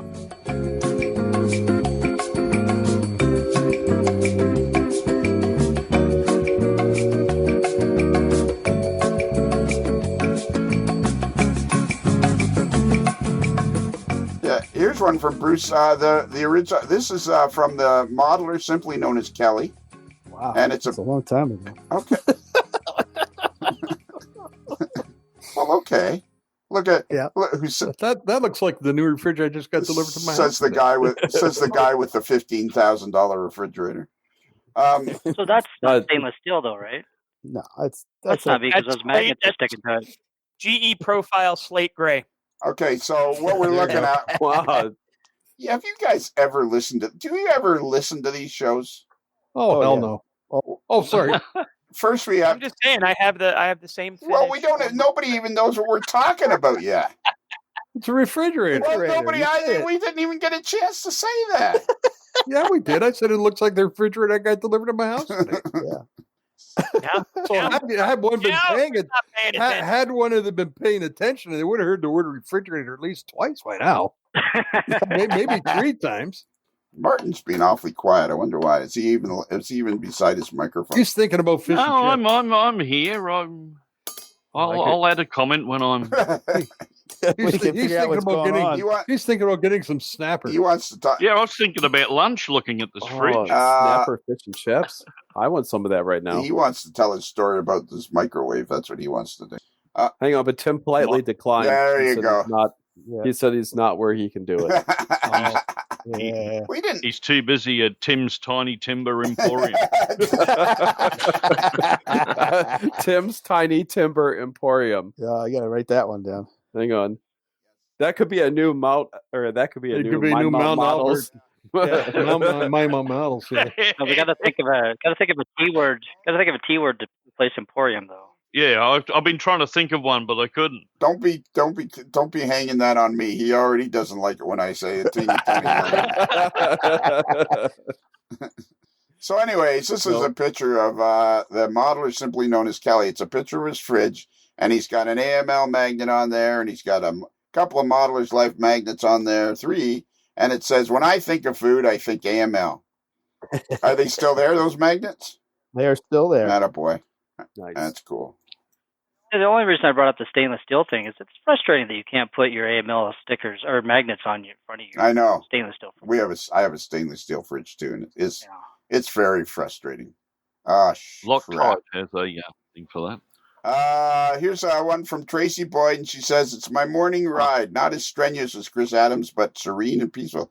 So it's a picture of Tracy Boyd, the official flight attendant of the AML network, is out. This is a photo from when she's out flying somewhere. And it's a beautiful morning, and she's taking a picture of the sunrise. Tracy likes to get up early, and she enjoys the sunrise. And here she is looking at it, probably from the back of a 737-700, I'm guessing, because sometimes she's in this. It's a heck of a morning ride. It is a morning. Yep. It's a heck of a morning ride. I don't get to take pictures when at work. That's pretty cool. What an office to work in, eh? Yeah. And she's really good at it, and she likes it, and she enjoys going here and there and everywhere. Occasionally, I like it when people put pictures of the dawn and the sunrise up. Yeah, exactly. I haven't seen many of them. So. Yeah, exactly. I didn't realize. So it's an educational thing. I didn't realize it is. I didn't realize until just a couple of years ago there was more than 1.5 in the day. Oh. But Martin, when you fly between the United States and Australia, you get to see sunrise and sunset, don't you? No, it's all dark because we take the night flight. So, but you could do. There was a time when we flew from the UK where we actually had 2 sunrises. So, wouldn't that pretty much describe Martin's life? Most of the time, it's all dark. Yeah. Here's a picture. Here's a picture from Chris Stilson restringing another section of the layout. Look at that. It's we got to get Chris on here. Chris, we got to get you on here again to talk about your Canton area and all that stuff, all the cool wiring you're doing on your layout. Because he's really doing a bang-up job on this. So is he actually getting the electrical feed from the catenary there? Yeah, that's how he gets the electrical feed. That's brilliant. I'm pretty sure that's how it works. He's avid into that stuff. So we got to find out more about him. We'll have to add him to the list to get him back on the show. Yeah, I've got to put a catenary system up on this layout because Victorian Railways through Melbourne ran an electric system. So, yeah, that'll be interesting. Have you thought about putting in a catenary system? Well, yeah, I was thinking the same thing. No, we're putting a catenary system in. Well, are you gonna? Why don't you put in a catenary system and solder it? Oh, yes. Now we're talking. Where do I start now? It all makes sense. The world is coming together. Here's a picture of our very own boy wonder, George Taylor. What does it say? Today I can report the conversations about Adam's bidet adventures made my day, and it's only 9 a.m. I can also report that while relations with the road service did temporarily break down, after some intense discussion, it was decided between myself and the ditch that we were meant to go our separate ways. What does that mean, George? I think the podcast I happened to be listening to that morning, I can't remember exactly what the context was, but Bruce said something along the lines of, I must have been like smashing my head against the steering wheel or something like that. So I'm sure it was certain that I was going to meet the ditch. So I figured I better tell people that I didn't. It was okay. So it's been a week since the last, since part 1, the introduction. So is there any news about your job with Canadian National Railroad? Yes, I have my appointment for my medical. Oh, yeah? When's that going to be? Next week. Perfect. All right. Cool. Which will actually have been 3 weeks ago. Yeah, so it's always next week on the AML. Yeah. So when do you think any idea when you'll start your training? Well, if I have any indication from friends of mine who've gone through it before, usually you get a phone call within a day or two after your medical, and 2 weeks after that, you're usually setting foot on the training ground. That's cool. And you think the training's going to be in Toronto? I'm pretty sure, yeah. Based on what they told me, I think it's going to be in Toronto. And you'll go home on the weekends, obviously.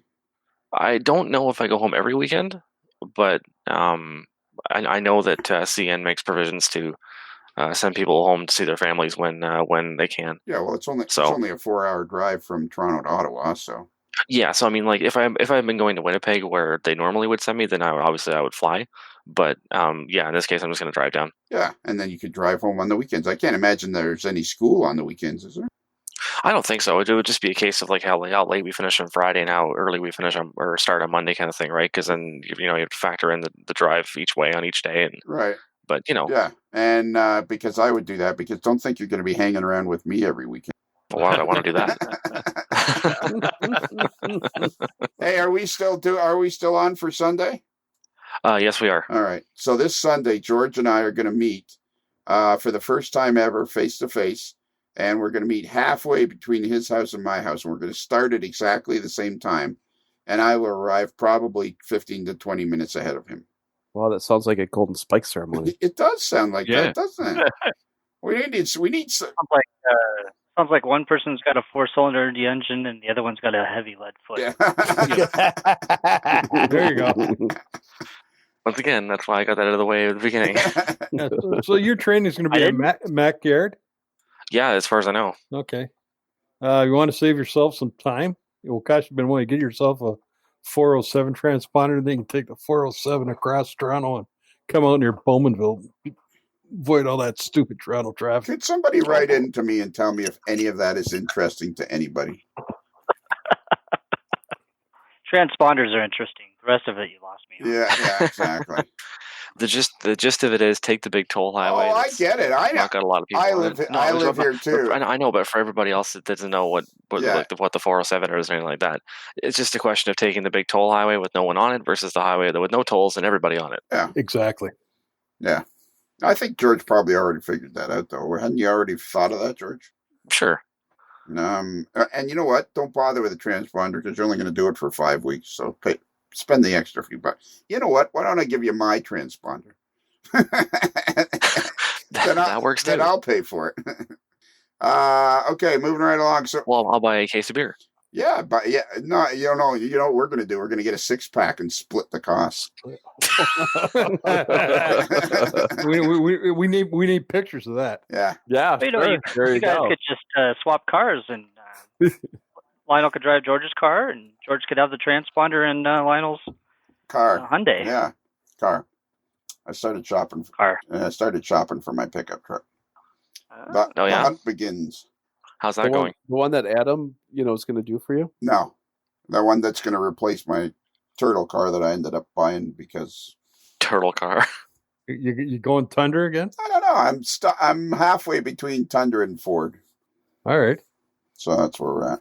Let's do another photo. This is cool. Oh, that's Adam's bench. Adam Pinelli. Yeah, the workbench is back. That cool. That is one of those adjustable benches that goes up and down, and automatically.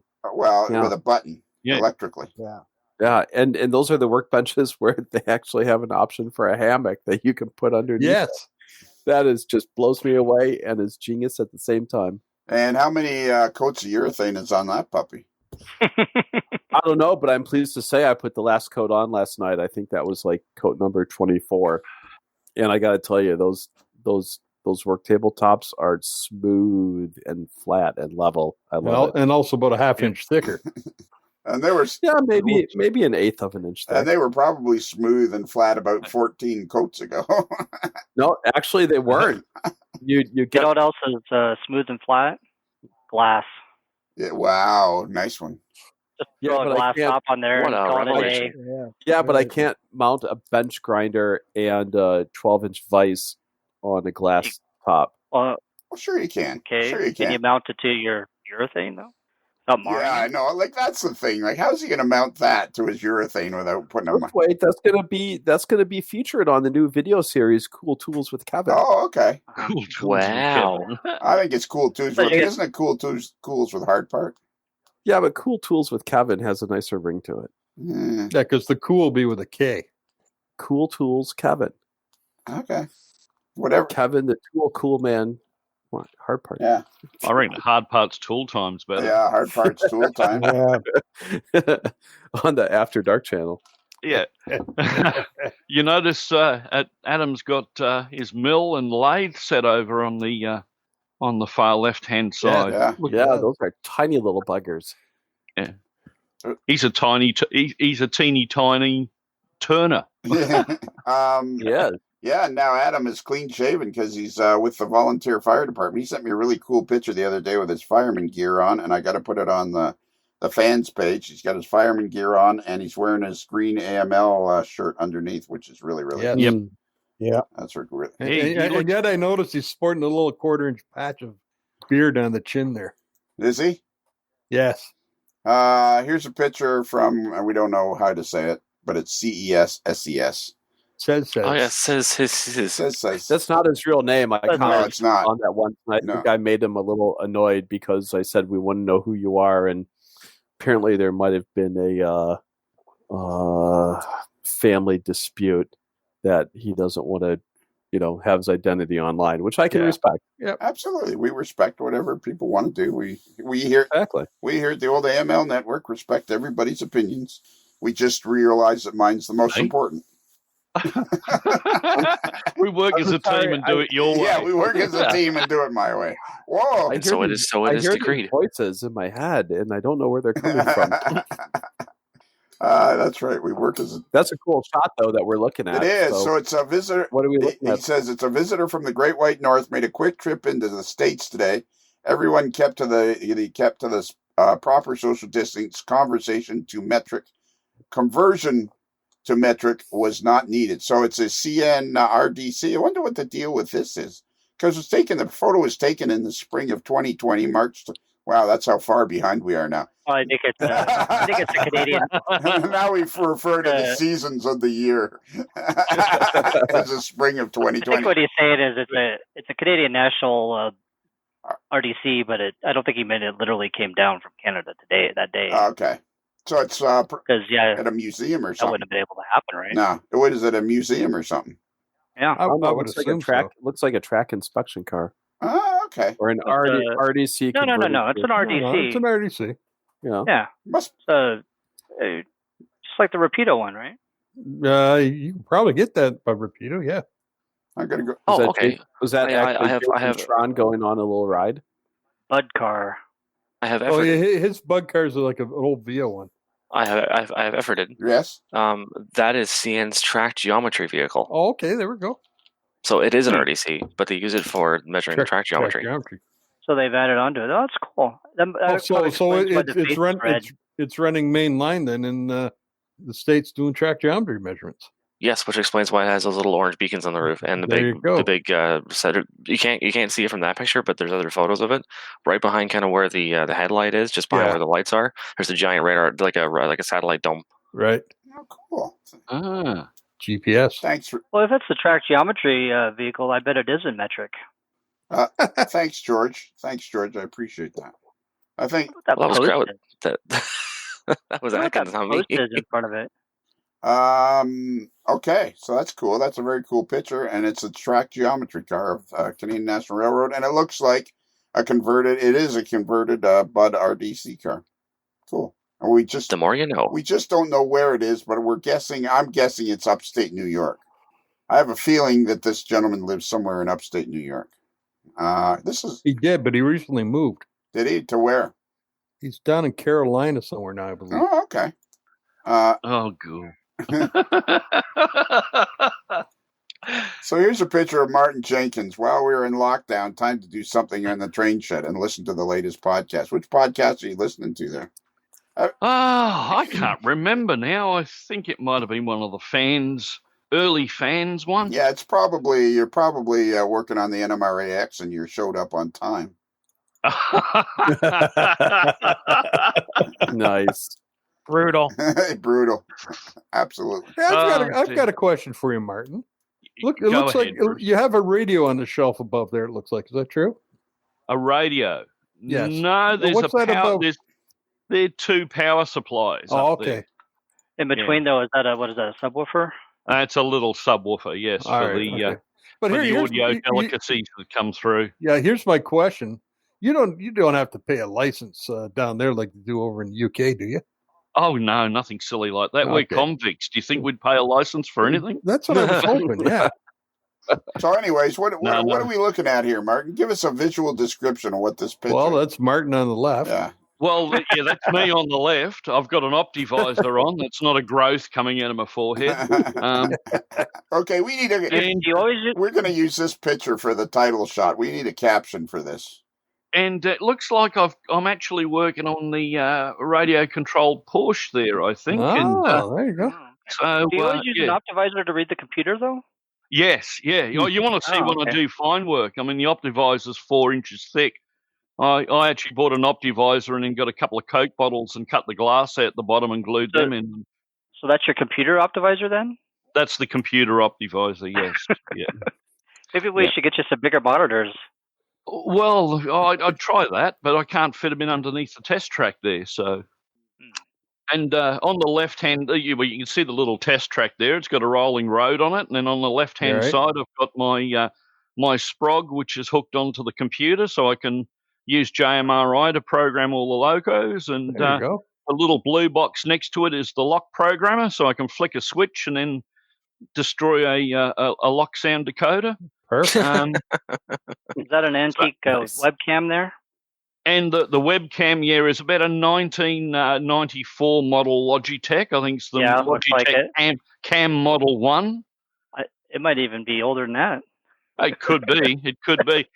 It's actually a film webcam. You got to take the film out of it and send it off to developing and then get it uploaded. and it's black and white, right? Yeah, it's black and white. Yeah, the 640 by 480. Yeah, it's pixelated. And he has a bottle of ketchup there in the lower right hand corner. There is. I must have had something to eat. Yeah, there's a small ketchup bottle there. Yeah, exactly. So we need a caption. You got to keep ketchup handy. I mean, it's a multi-purpose condiment. It is. I like it. I like his solder roll there. The green. Oh, that's pretty nice. Yeah, the solder roll. There's the solder roll. The solder roll. The stand for solder. Did you get that off of Alibaba or something? No, that's a Thingiverse, and I 3D printed that on my little 3D printer. Oh, that's a good idea. I need to do that. That's about all I've done with 3D printing is print tools and things like that for it. I haven't actually done any models with it, but yeah, that's pretty much all I use my FDM printer for is tools and things. So I see this photo as AML fans of the podcast number 28, and then the caption is "Welcome to my world." No, sorry I'm late. Yeah, sorry I'm late. Yeah, that's perfect, Kelly. That's it. That's perfect. Sorry I'm late. Oops, didn't see you there. or which were the one we wouldn't use, but I enjoy would be, hey, look, I got 5 of them.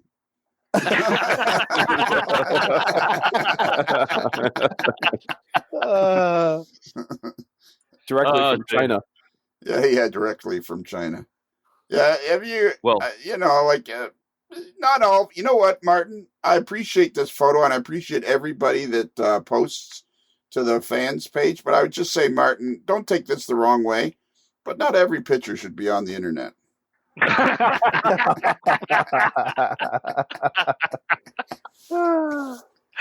Well, these are the ones that made it. You want to see the ones that didn't? No, we don't. Yeah.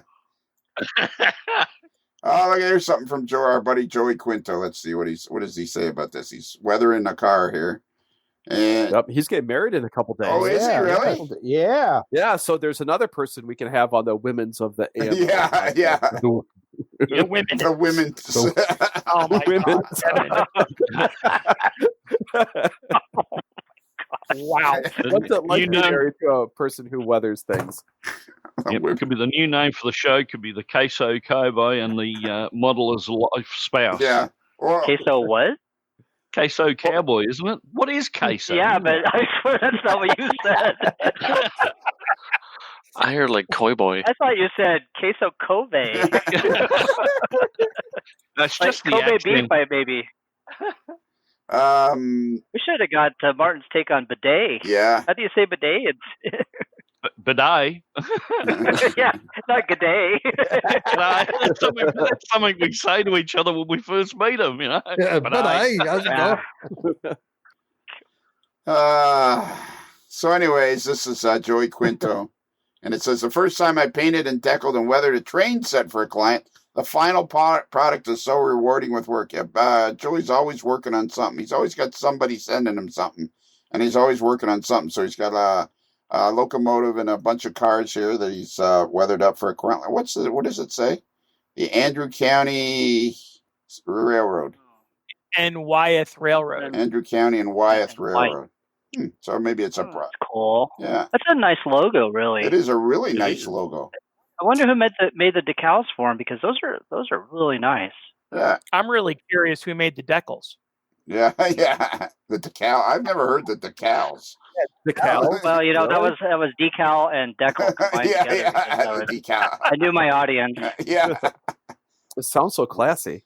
Yeah. Well, we call them water slide transfers. Uh-huh. What do you call them? Water slide transfers? Yep. Yeah. Yeah, decal sounds better. Yeah, decal sounds. How many extra U's are in water slide transfer? Yeah. Use. Yeah. It's got a silent Q. Yeah. Send your email to modellerslife@gmail.com. That's 1L like water slide transfer.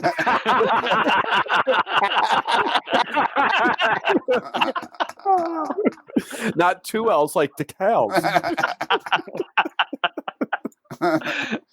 What kind of locomotive is that? Decal doesn't have 2 L's. What kind of locomotive is that? Anybody? Yellow one. Okay. GP 30 maybe? You guys are usually You know what? No, truck one. that's I think it's a GP15 because it doesn't have dynamics on it. All right. See? I think a lot of the 15s didn't have dynamics on them, and it looks like it's a Nathern. I want to Why say. can't you guys could take a page out of the Boy Wonders book? Why can't the rest of you get jobs at the railroad? I live too far away. If I had a job at the railroad, it would be in the signal department. I still wouldn't know anything about locomotives. Okay. Yeah. When I was out of high school, I went to get a job at the Reading Railroad, and they turned around and said I was too tall and too thin. Too tall. Yeah. Too tall.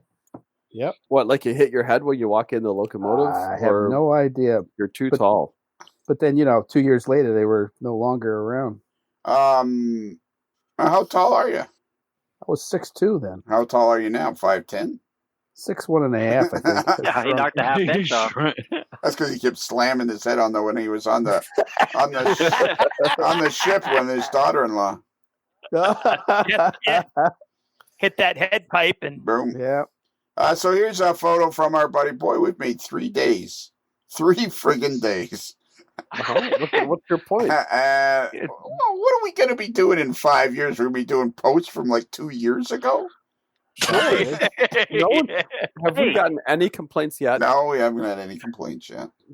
When Tom starts a spouse show, they can start going through some of these. You know how fast they'll go through. Yeah. Next thing you know, they'll be ahead of us. I'm just going to sit in the audience in that one. Or I'll sit just off stage watching. They're just going to be like, next.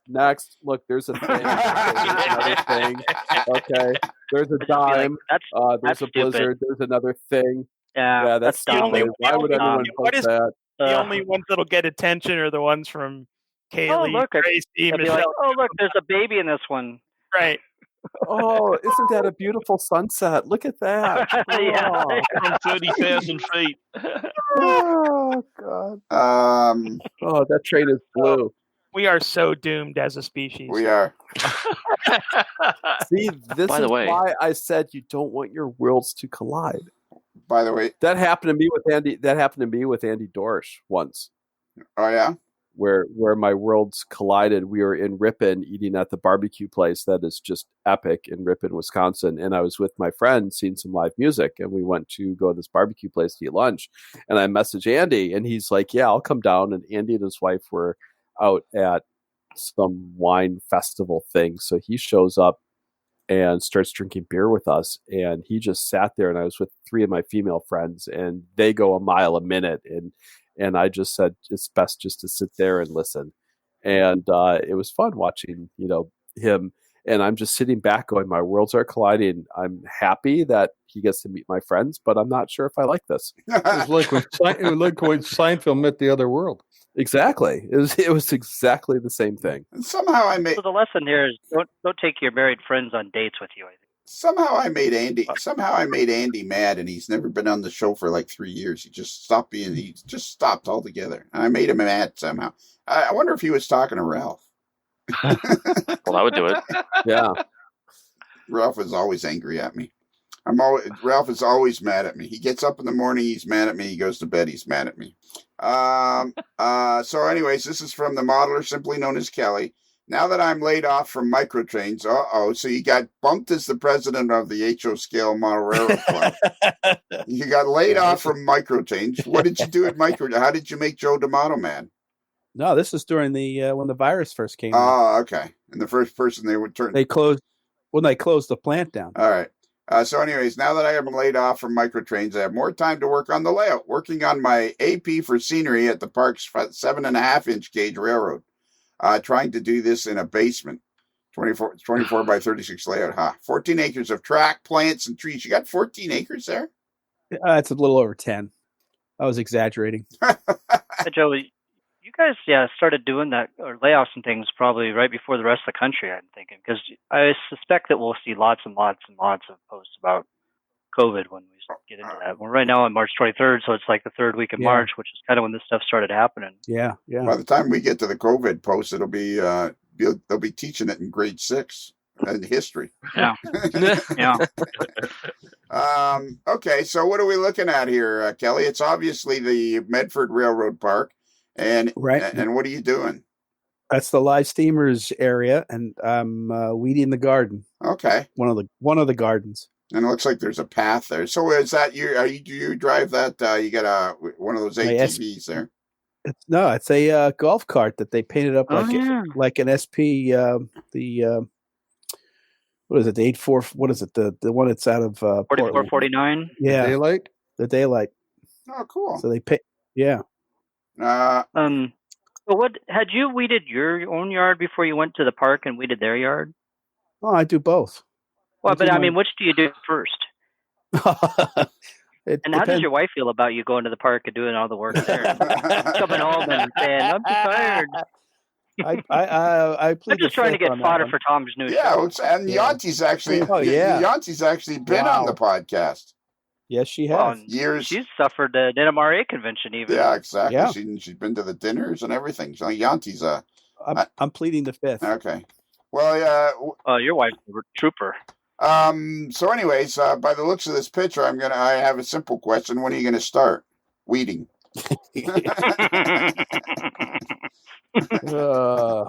Like everything inside the stones is fair game. Everything outside the stones must be somebody else. Yeah, exactly. No, I'm basically the only one doing that. So you're going to get bumped as the weeding guy too if you're not careful. Well, if I do, then hopefully there'll be somebody else to do it. That hopefully they'll do it better than I do. So you say you're the only one doing it, so it's just like every model railroad club, then, huh? Yep. Yeah. Well, right now I had one guy that was doing it, but he hasn't shown up for about 2 weeks, 3 weeks, 4 weeks, almost a month. So I don't know. I don't know either. I don't know anymore either. Oh, here's another picture. Oh. Here's another picture from. Look at the pretty cloud picture. Yeah, it's a picture from Tracy Boyd. Yeah, and the colors are so bright. And look at the color of the sky. I know. Isn't that wonderful? Look at that horizon. Blue. Oh, I actually had my first flight on a Southwest plane, and it was pretty cool. It was a fun airline to fly on. But no, there is no Tracy Boyd. Did you get your own seat, or no? I got crushed. I got trampled in the aisleway.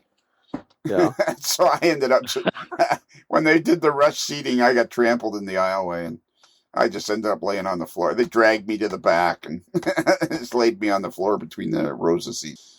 There you go. At least you're closer to the snacks. Yeah, exactly. So anyway, she says, thanks for the extra podcast. It's exactly what I needed. I appreciate you. So Tracy listens to them all, just like Michelle listens to a bunch, and Kaylee's always on them. We got to get Kaylee back on here. Kaylee, we need you to come back on here to add some sort of decorum to the balance. Talent, yeah. I bet when Tracy listens to this podcast, she's probably up in a plane. Probably. Should get her to take a photo when you're listening to the podcast. Okay, yeah, Tracy, take a photo wherever you are right now. Take a photo. Boom.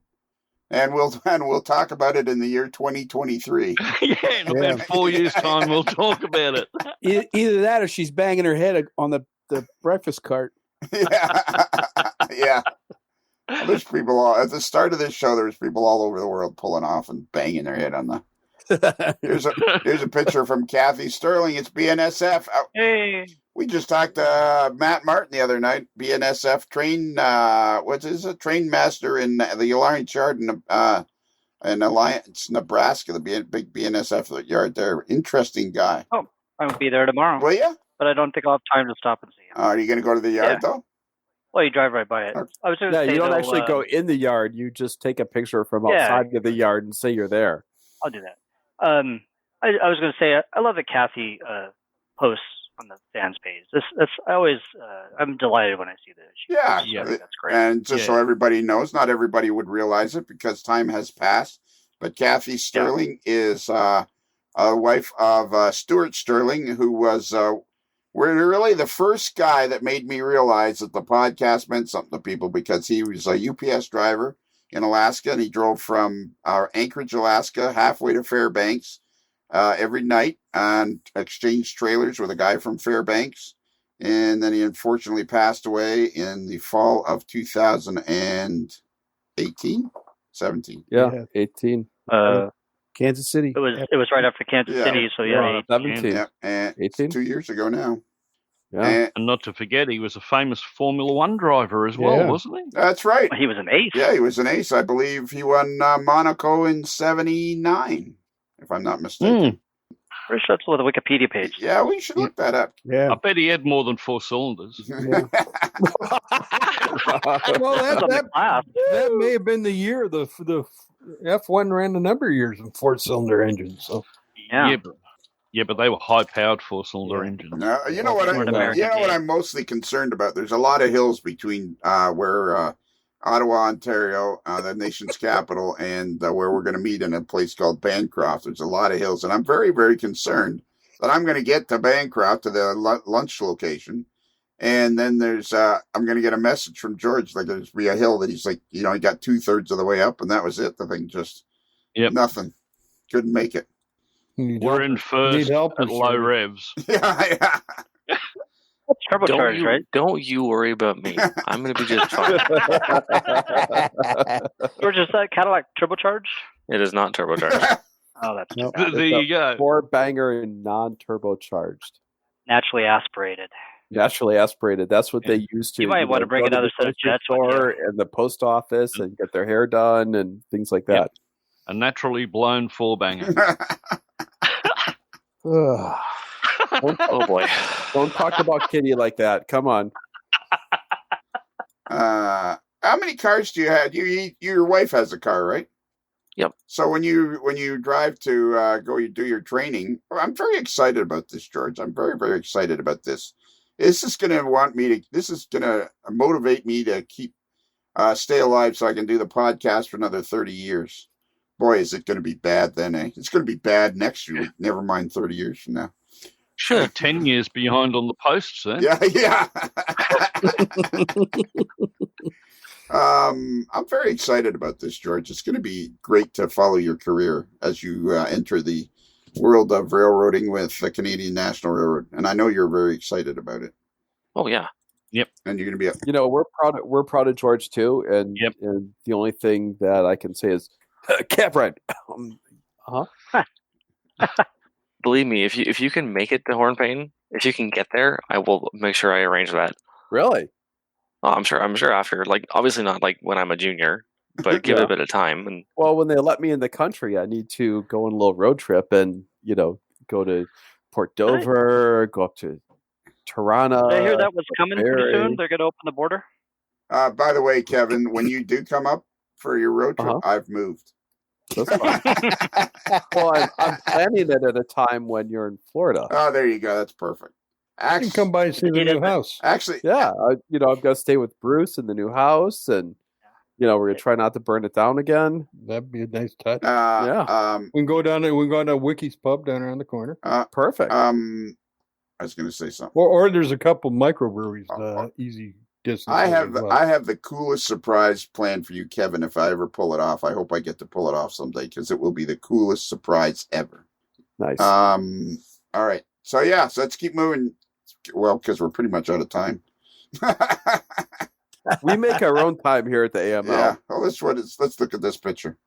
This is from buddy Dave Barraza. Let's see what he's doing here. Looks like a miter box. Hacksaw, right? A miter box happening. There's a hacksaw, a miter saw. I see a square in there. Oh, there we go. Okay, it says Franken Tower, product of reckless hacksawing. Okay, so he's built. Well, look at this.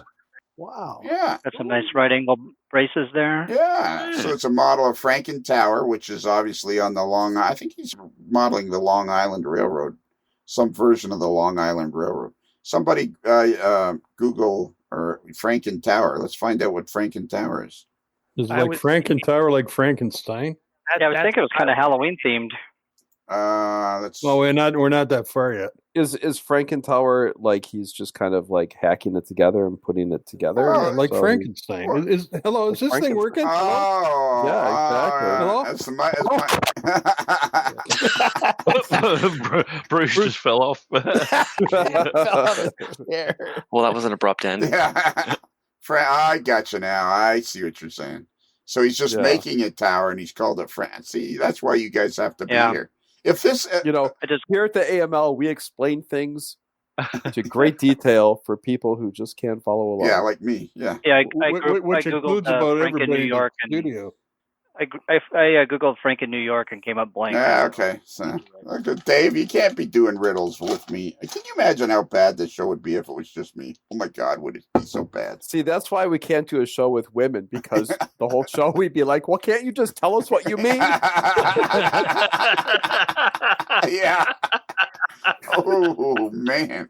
Yeah. Our email address is, for those who have totally offended with that one, is kevinthehardpart@gmail.com. That's kevinthehardpart@gmail.com. Kevin.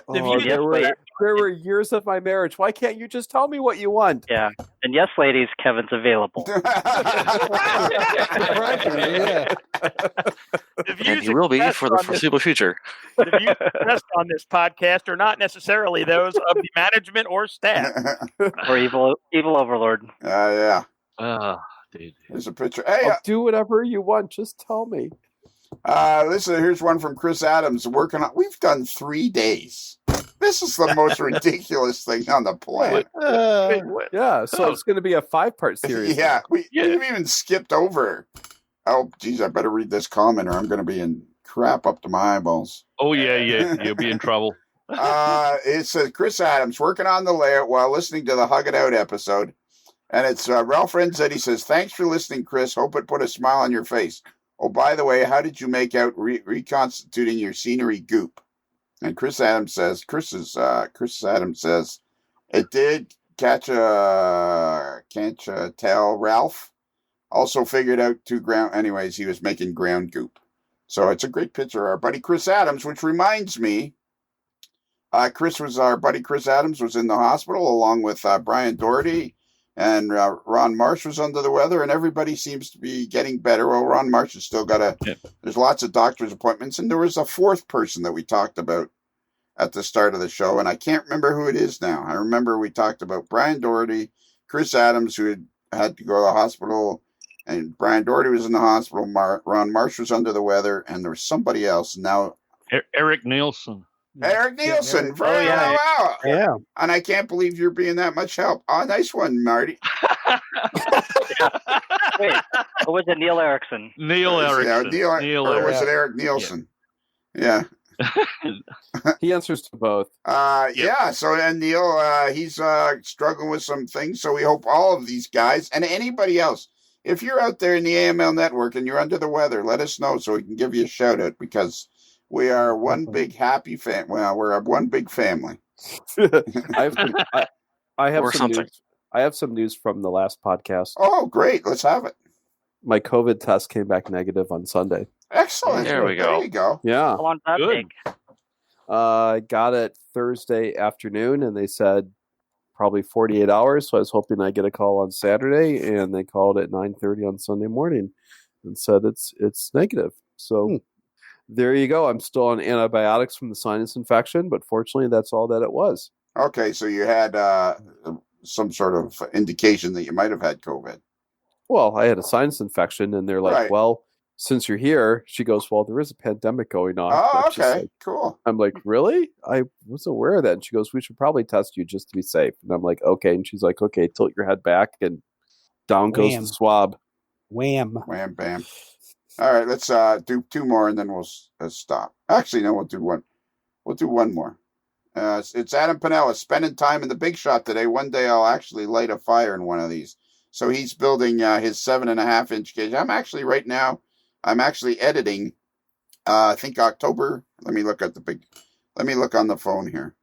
Let me look right here on my phone on the big date calendar. I think on the October 26th and October 27th is going to be Adam Pinella's week, which will have come and gone by now.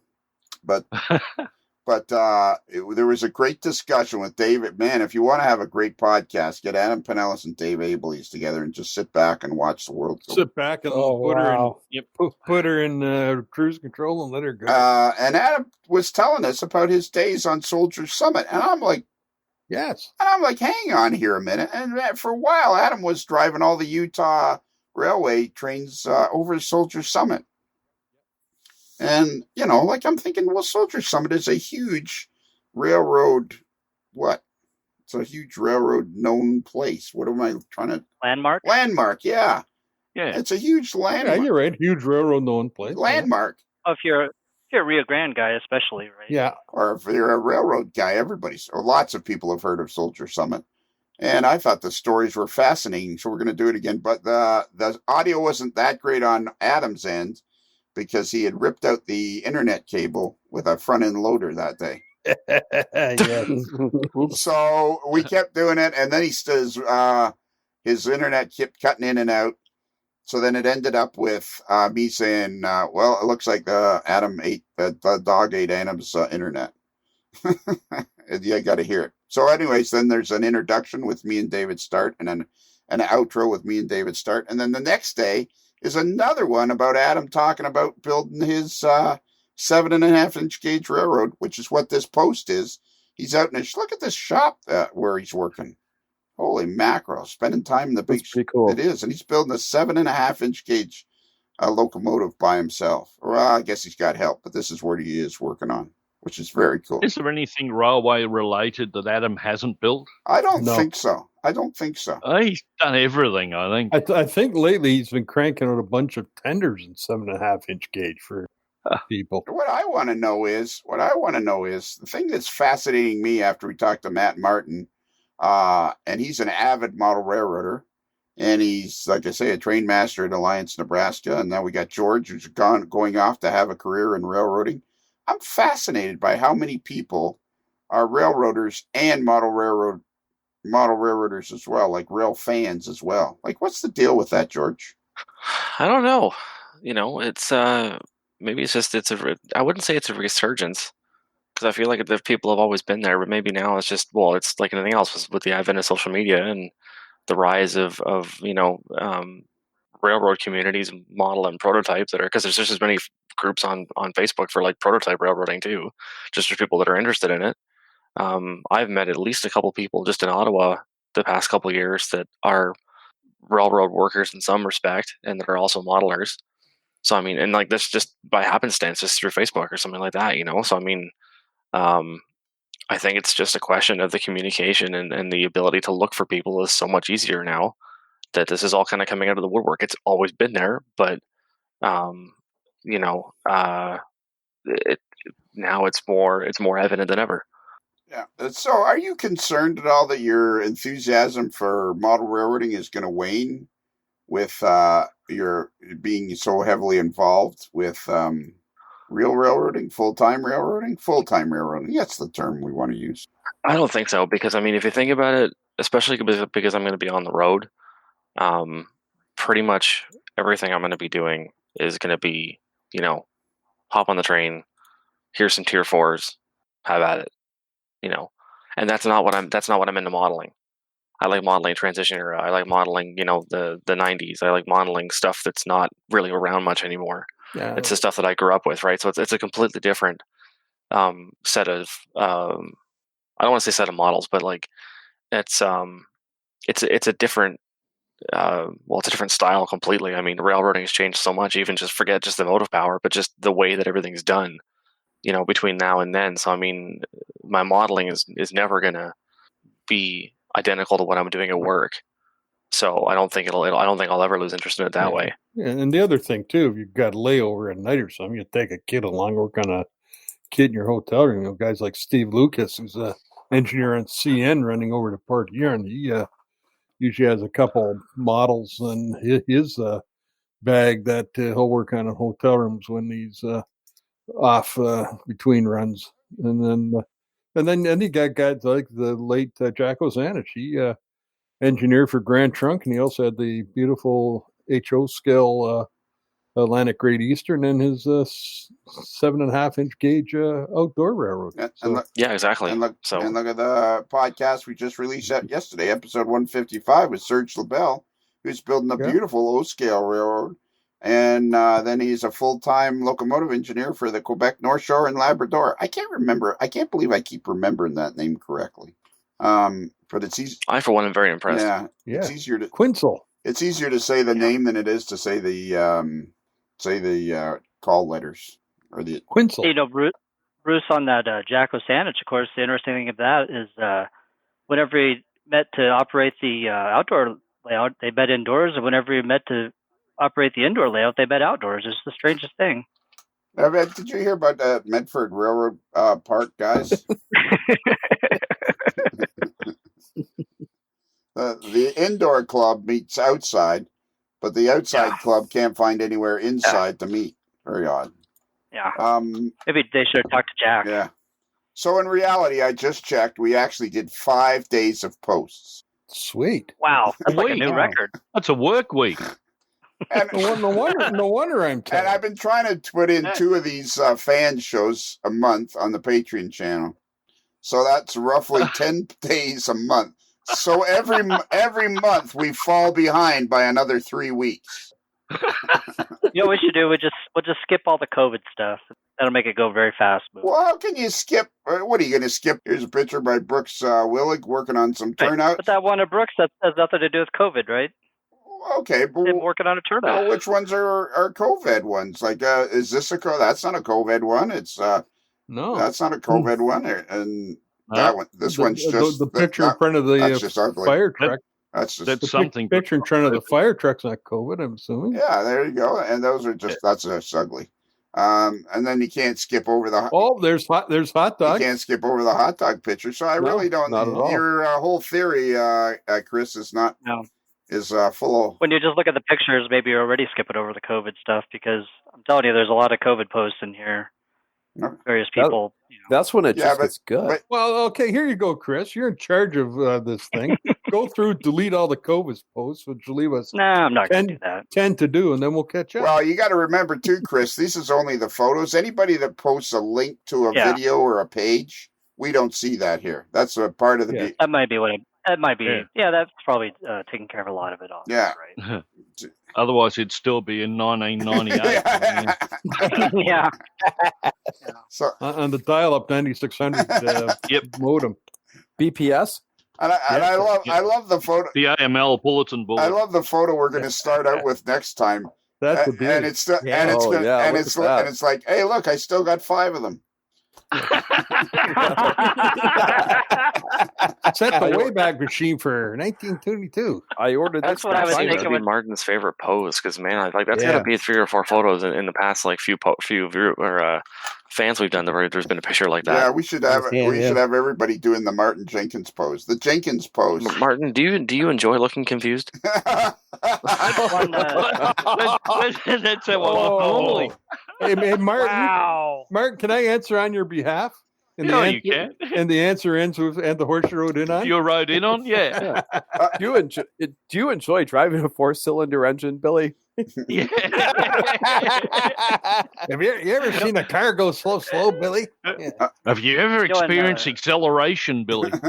Oh, on Martin's picture there with his 5 fingers, I was thinking about that when in Serge's interview when he's talking about cutting all those ties, but with a table saw. You know, I thought he was going to say I cut 90,000 ties and I still have 10 fingers. Yeah, exactly. I've cut no ties and I've still got 5. I actually think we should have a contest and everybody do the Jenkins pose. Yeah. I love that. That's got to be the AML Jenkins pose. It's been born. I'm on it. It's been born. Yeah, you can do that one tomorrow, Chris. Do the Jenkins pose. Yeah. Do the Jenkins. I'm doing that. Do the Jenkins. Let's Wow. do the You know Jenkins. what? If we have a new move, now we can have a combination Broomfield, Zenger, Jenkins. Wow. Yep. Yeah. Sounds like a legal firm. And then Ooh, that's a new commercial. for the there's AML network. another building for 9-month models. Yeah. Exactly. Broomfield. Broomfield, Jenkins. Broomfield, Zenger, and Jenkins. They're Attorney that law. spin-off firm from Dewey, Cheatham, and Howe. Yeah. Oh my God. But if you have the Broomfield Zenger and then you put your left hand out, and then if you put your right hand on your hip, like you're modeling And underwear, shake it all about. Yeah, do the hokey the pokey. Broomfield Zenger Jenkins Adams. Yeah. Is that going to be at the wedding with the wedding you have coming up, Tom, with your sister? I haven't even gotten an invite to the wedding, so Oh. I don't even know. So all of a sudden, James's key card to the train bar isn't I going to work might. anymore. Tom, Yes, sir. you're a guy. Guys don't get wedding invitations. Ask your wife when the wedding Yeah, is. she got it. Yeah, it already right. came 2 months ago. You're her Yeah. guest. Yeah. You're her It's been guest. replied to. Mrs. I'm the Jacobson. plus one. Yeah. Tom, this is pretty much how that shakes out. I mean, I know you've been married for a while now. But Actually, it will be 16 years on Friday. yeah, I'm not that Oh, interested. congratulations. I'm interested, but it's We'll be 38 years on. oh, that's great. Well, I'll be 1 year tomorrow. Well, there you go. Really? Yep. You're a newlywed. Holy I am. cow! Wow. 1 And year. you're gonna he's drag her got up in the middle of he's- nowhere? One got a year, and you got a child. 4-cylinder. He's got a 4-cylinder. That can't haul a family. Wait a minute. I've already got How old is your son? 2. And you've been married a year? Yes. Yeah. Well, Well, apparently your generation is a little more loose than my generation was. It's a new world, my Lionel. old- Is your child the child from your wife or Oh, someone else? gee. Oh, that's a valid question. It is not a valid question. He's been married. Come on. He's been. Just to make George feel better, my daughter was a ring bearer at my wedding, so you know it happens. It's not a generational thing. Hey, I remember. I remember being at my parents' wedding. I was 4. Yeah, there. George. Just so you know, my wedding anniversary was just the other day. If I were still married, and it still brings a little tear to my eye, and I'm proud that you have found happiness, and she's gonna go up to the upper regions of Canada with you. So This White North, eh? this from a guy who just a minute ago said, "So is the kid hers or yours or who's?" still a valid question. Jeez. He's our son collectively. Oh, there you go. Our son. There you go. That's what we need to hear. Thank you. Yes. I would clear that up. I'm giving up on this podcast. I thought the last 10 minutes were extremely entertaining. Yeah, exactly. It took us and then you open your mouth and went right down. It took us an hour and 50 minutes to get there. True enough. We got to start doing the Jenkins. People have to start doing the Jenkins. The Jenkins. And if you wear sans belt pants with it, oh, you're style. and white loafers. Yes. I don't think so. I think simply your left hand stuck out with a dopey look on your face pretty much covers everything. Yeah. and then that look wasn't put on, you know. And then waltzing Matilda in the background. Yep. Just the Jenkins. Kelly, you're a complete loss at taking pictures. Let's see if you can do it, Jenkins. I had a guy about 3 weeks ago, I had a guy take a picture of me. And I realized what I was seeing was his eye. It's amazing how many people don't understand how to take pictures. Anyways, before we go on,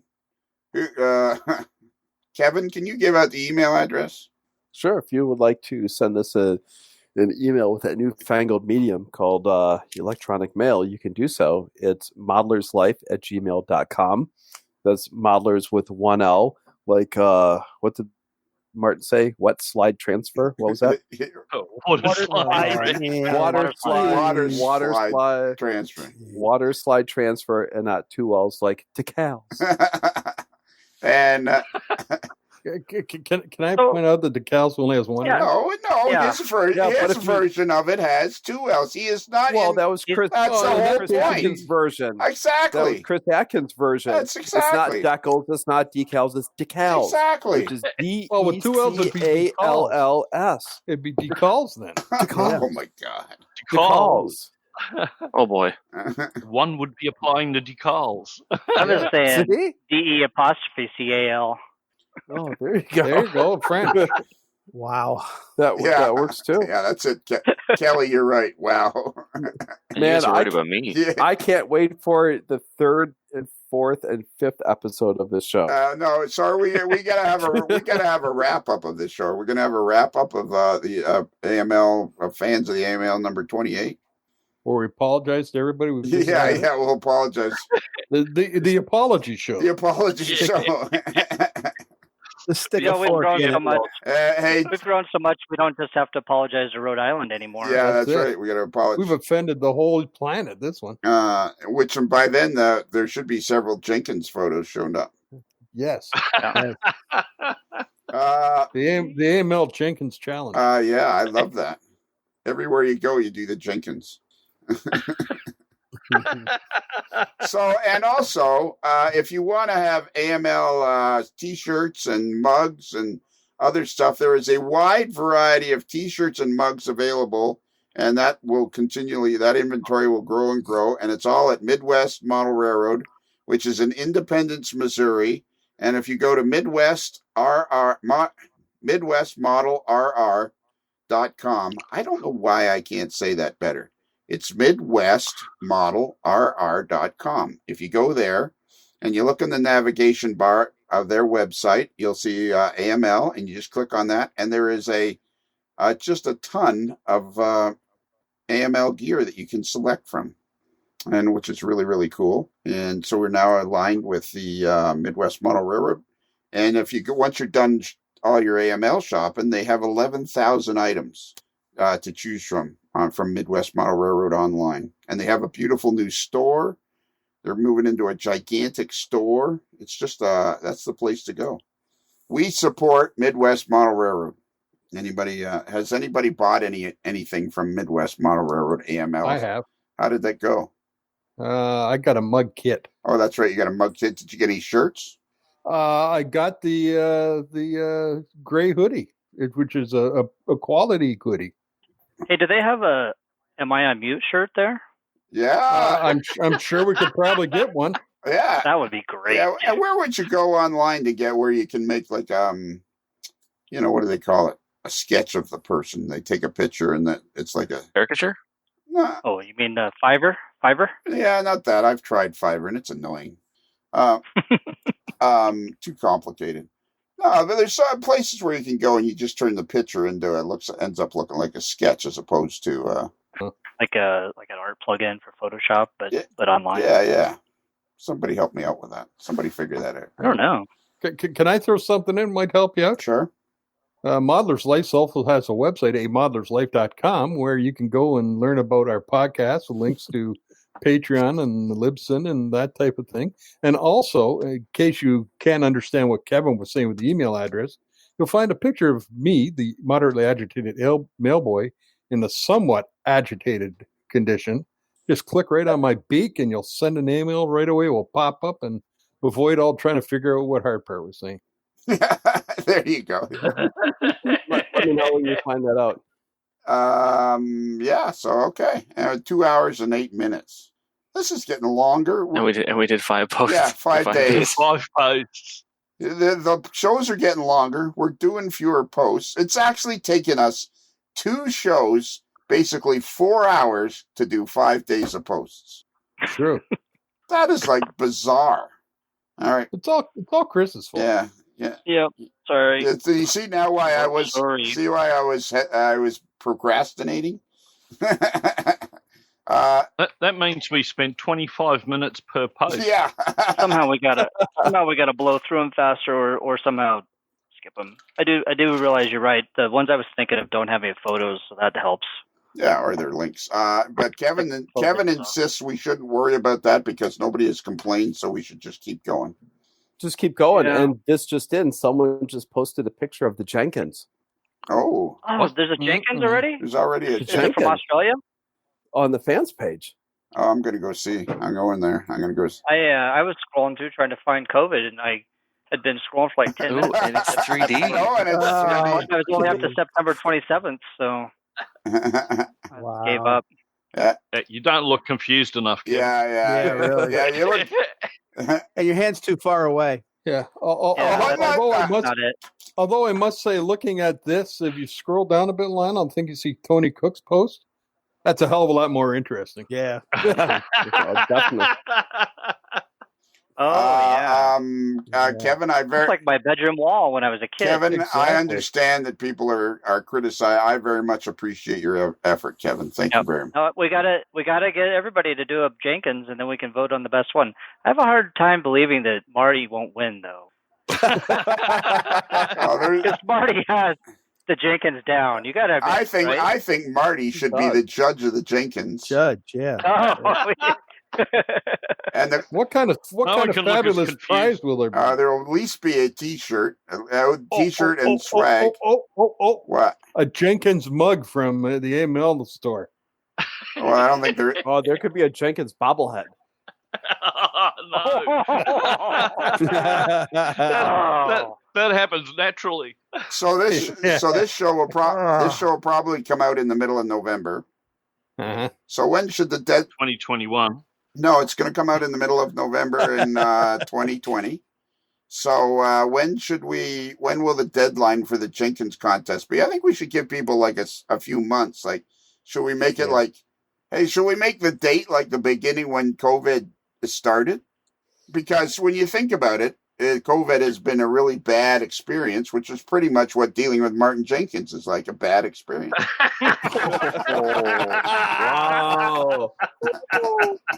Wow. The last 20 minutes of this show has just been on fire. And with COVID, you lose all sense of taste, right? Yeah, exactly. AML, we're tasteless. So I'm thinking the deadline for the Jenkins contest will be March the 18th, 2021. Are we the room? Can we have a consensus around the room? I can. Yeah. I concur. All right, and the judge will be Martin Jenkins himself. He gets to pick out the best Jenkins. He has, and with a lot of help from us. We steer him From assistants. Yeah, with a lot of assistance. Maybe, and you could get Mary involved too. She's got to know the Jenkins better than anybody. Yeah, he can. Maybe she should be the judge. No, let's keep Martin. Can he won't? Yeah. If he gets Mary involved, he won't have a say anyway. So That's right. Don't you know I'm happily married? Yeah. She's happy and I'm married. Oh my goodness gracious! Another candidate for the women's of AML. Yeah. Yep. The Woolmans. Oh my god. And then we're all going to go to Tomstock. Oh my goodness gracious! So all right, so who should take us out of here then? Oh, we're not done yet. We're getting there. We're getting there. Slowly. Oh, you said the time, and I thought that meant we were done. Yeah, we haven't. We should have been a long time ago, but that's beside the point. Yeah, we actually That's just an observation. we actually started finishing about a half an hour ago. So we're right on track. All right, so who should take us out of here? Anybody? Not Bruce, not me, not Kelly. I'll do it. Tom? All right. I'll do it. Why we Yeah, has I vote for Tom. I did it last Martin, time. No, has Martin ever done it? It's time for Martin to do it. That gives me that queasy feeling. Did you say queefy? Queasy. Oh, okay, because queefy is something completely Oh my different. god. Well, if it wasn't derailed before, it is now. It's well off the rails now. That could have been the Yikes. wine talking. Yeah. Everybody loves Elvis. Who doesn't love Elvis? I was talking to somebody today and they don't like Elvis. And I'm thinking, who doesn't like Elvis? Ugh. Oh man. You talk to people like that? What's that? Honestly. How could you talk to somebody who doesn't like Elvis? I don't get it. How can you not like Elvis? Yeah, that's crazy. It is. I mean, even if you're not the biggest Elvis fan in the world, you got to have some appreciation for something he's done, right? I mean, he's so influential of all of rock and roll. Yeah. Yeah. He's Elvis. I mean, I don't mind Elvis, but I couldn't eat a whole one. Yeah. Don't give it to him. Yeah. No. I don't even. That That doesn't tasted even. right That there. doesn't even make I was- sense. I was trying to run that through my Australian to English filter, and it still Yeah, wasn't coming nothing out. was coming out for me. He got lost in translation. Yeah, that's for sure. Yeah. Are you ready, Tom? Tom, are you ready? Sure. So remember. Here we go. So remember. Are you the question is, are you ready? Yeah, I'm ready. I just heard I gotta mute myself. Kelly. Are you ready to rumble? You ready? Let's get ready to rumble. Sunday. No, that's completely different. Also, Getting wrestling mixed up with drag racing. yeah. Oh, we can't do You that. cannot. You Absolutely cannot not. mix wrestling and drag racing together. Oh, no. Those are talk about Hey. colliding worlds. Hey, Lionel, did you see that new series from Dale Earnhardt Jr. where he's going around and See, visiting all the abandoned speedways around the country? I know, it's pretty interesting. Wow. Cool. Yeah, that is It cool. is very cool. Okay, so are you ready, Tom? Yep. So remember, a Modeler's Life podcast is considered marginally adequate by 6 out of 10. Women's studies majors. That's outstanding.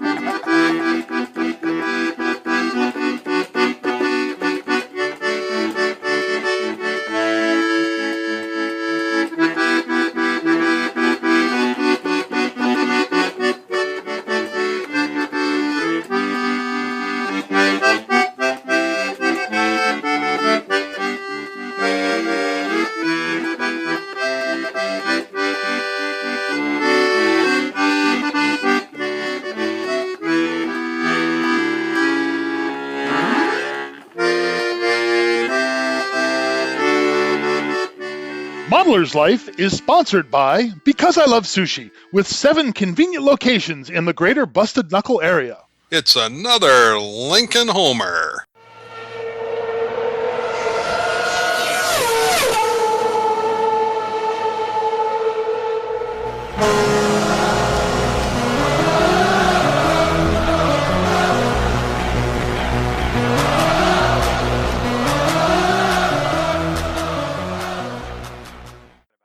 Yeah, I took that class, but it wasn't quite what I thought it was. Although you have to admit, it was full of women, man. That's what I was looking for. Oh.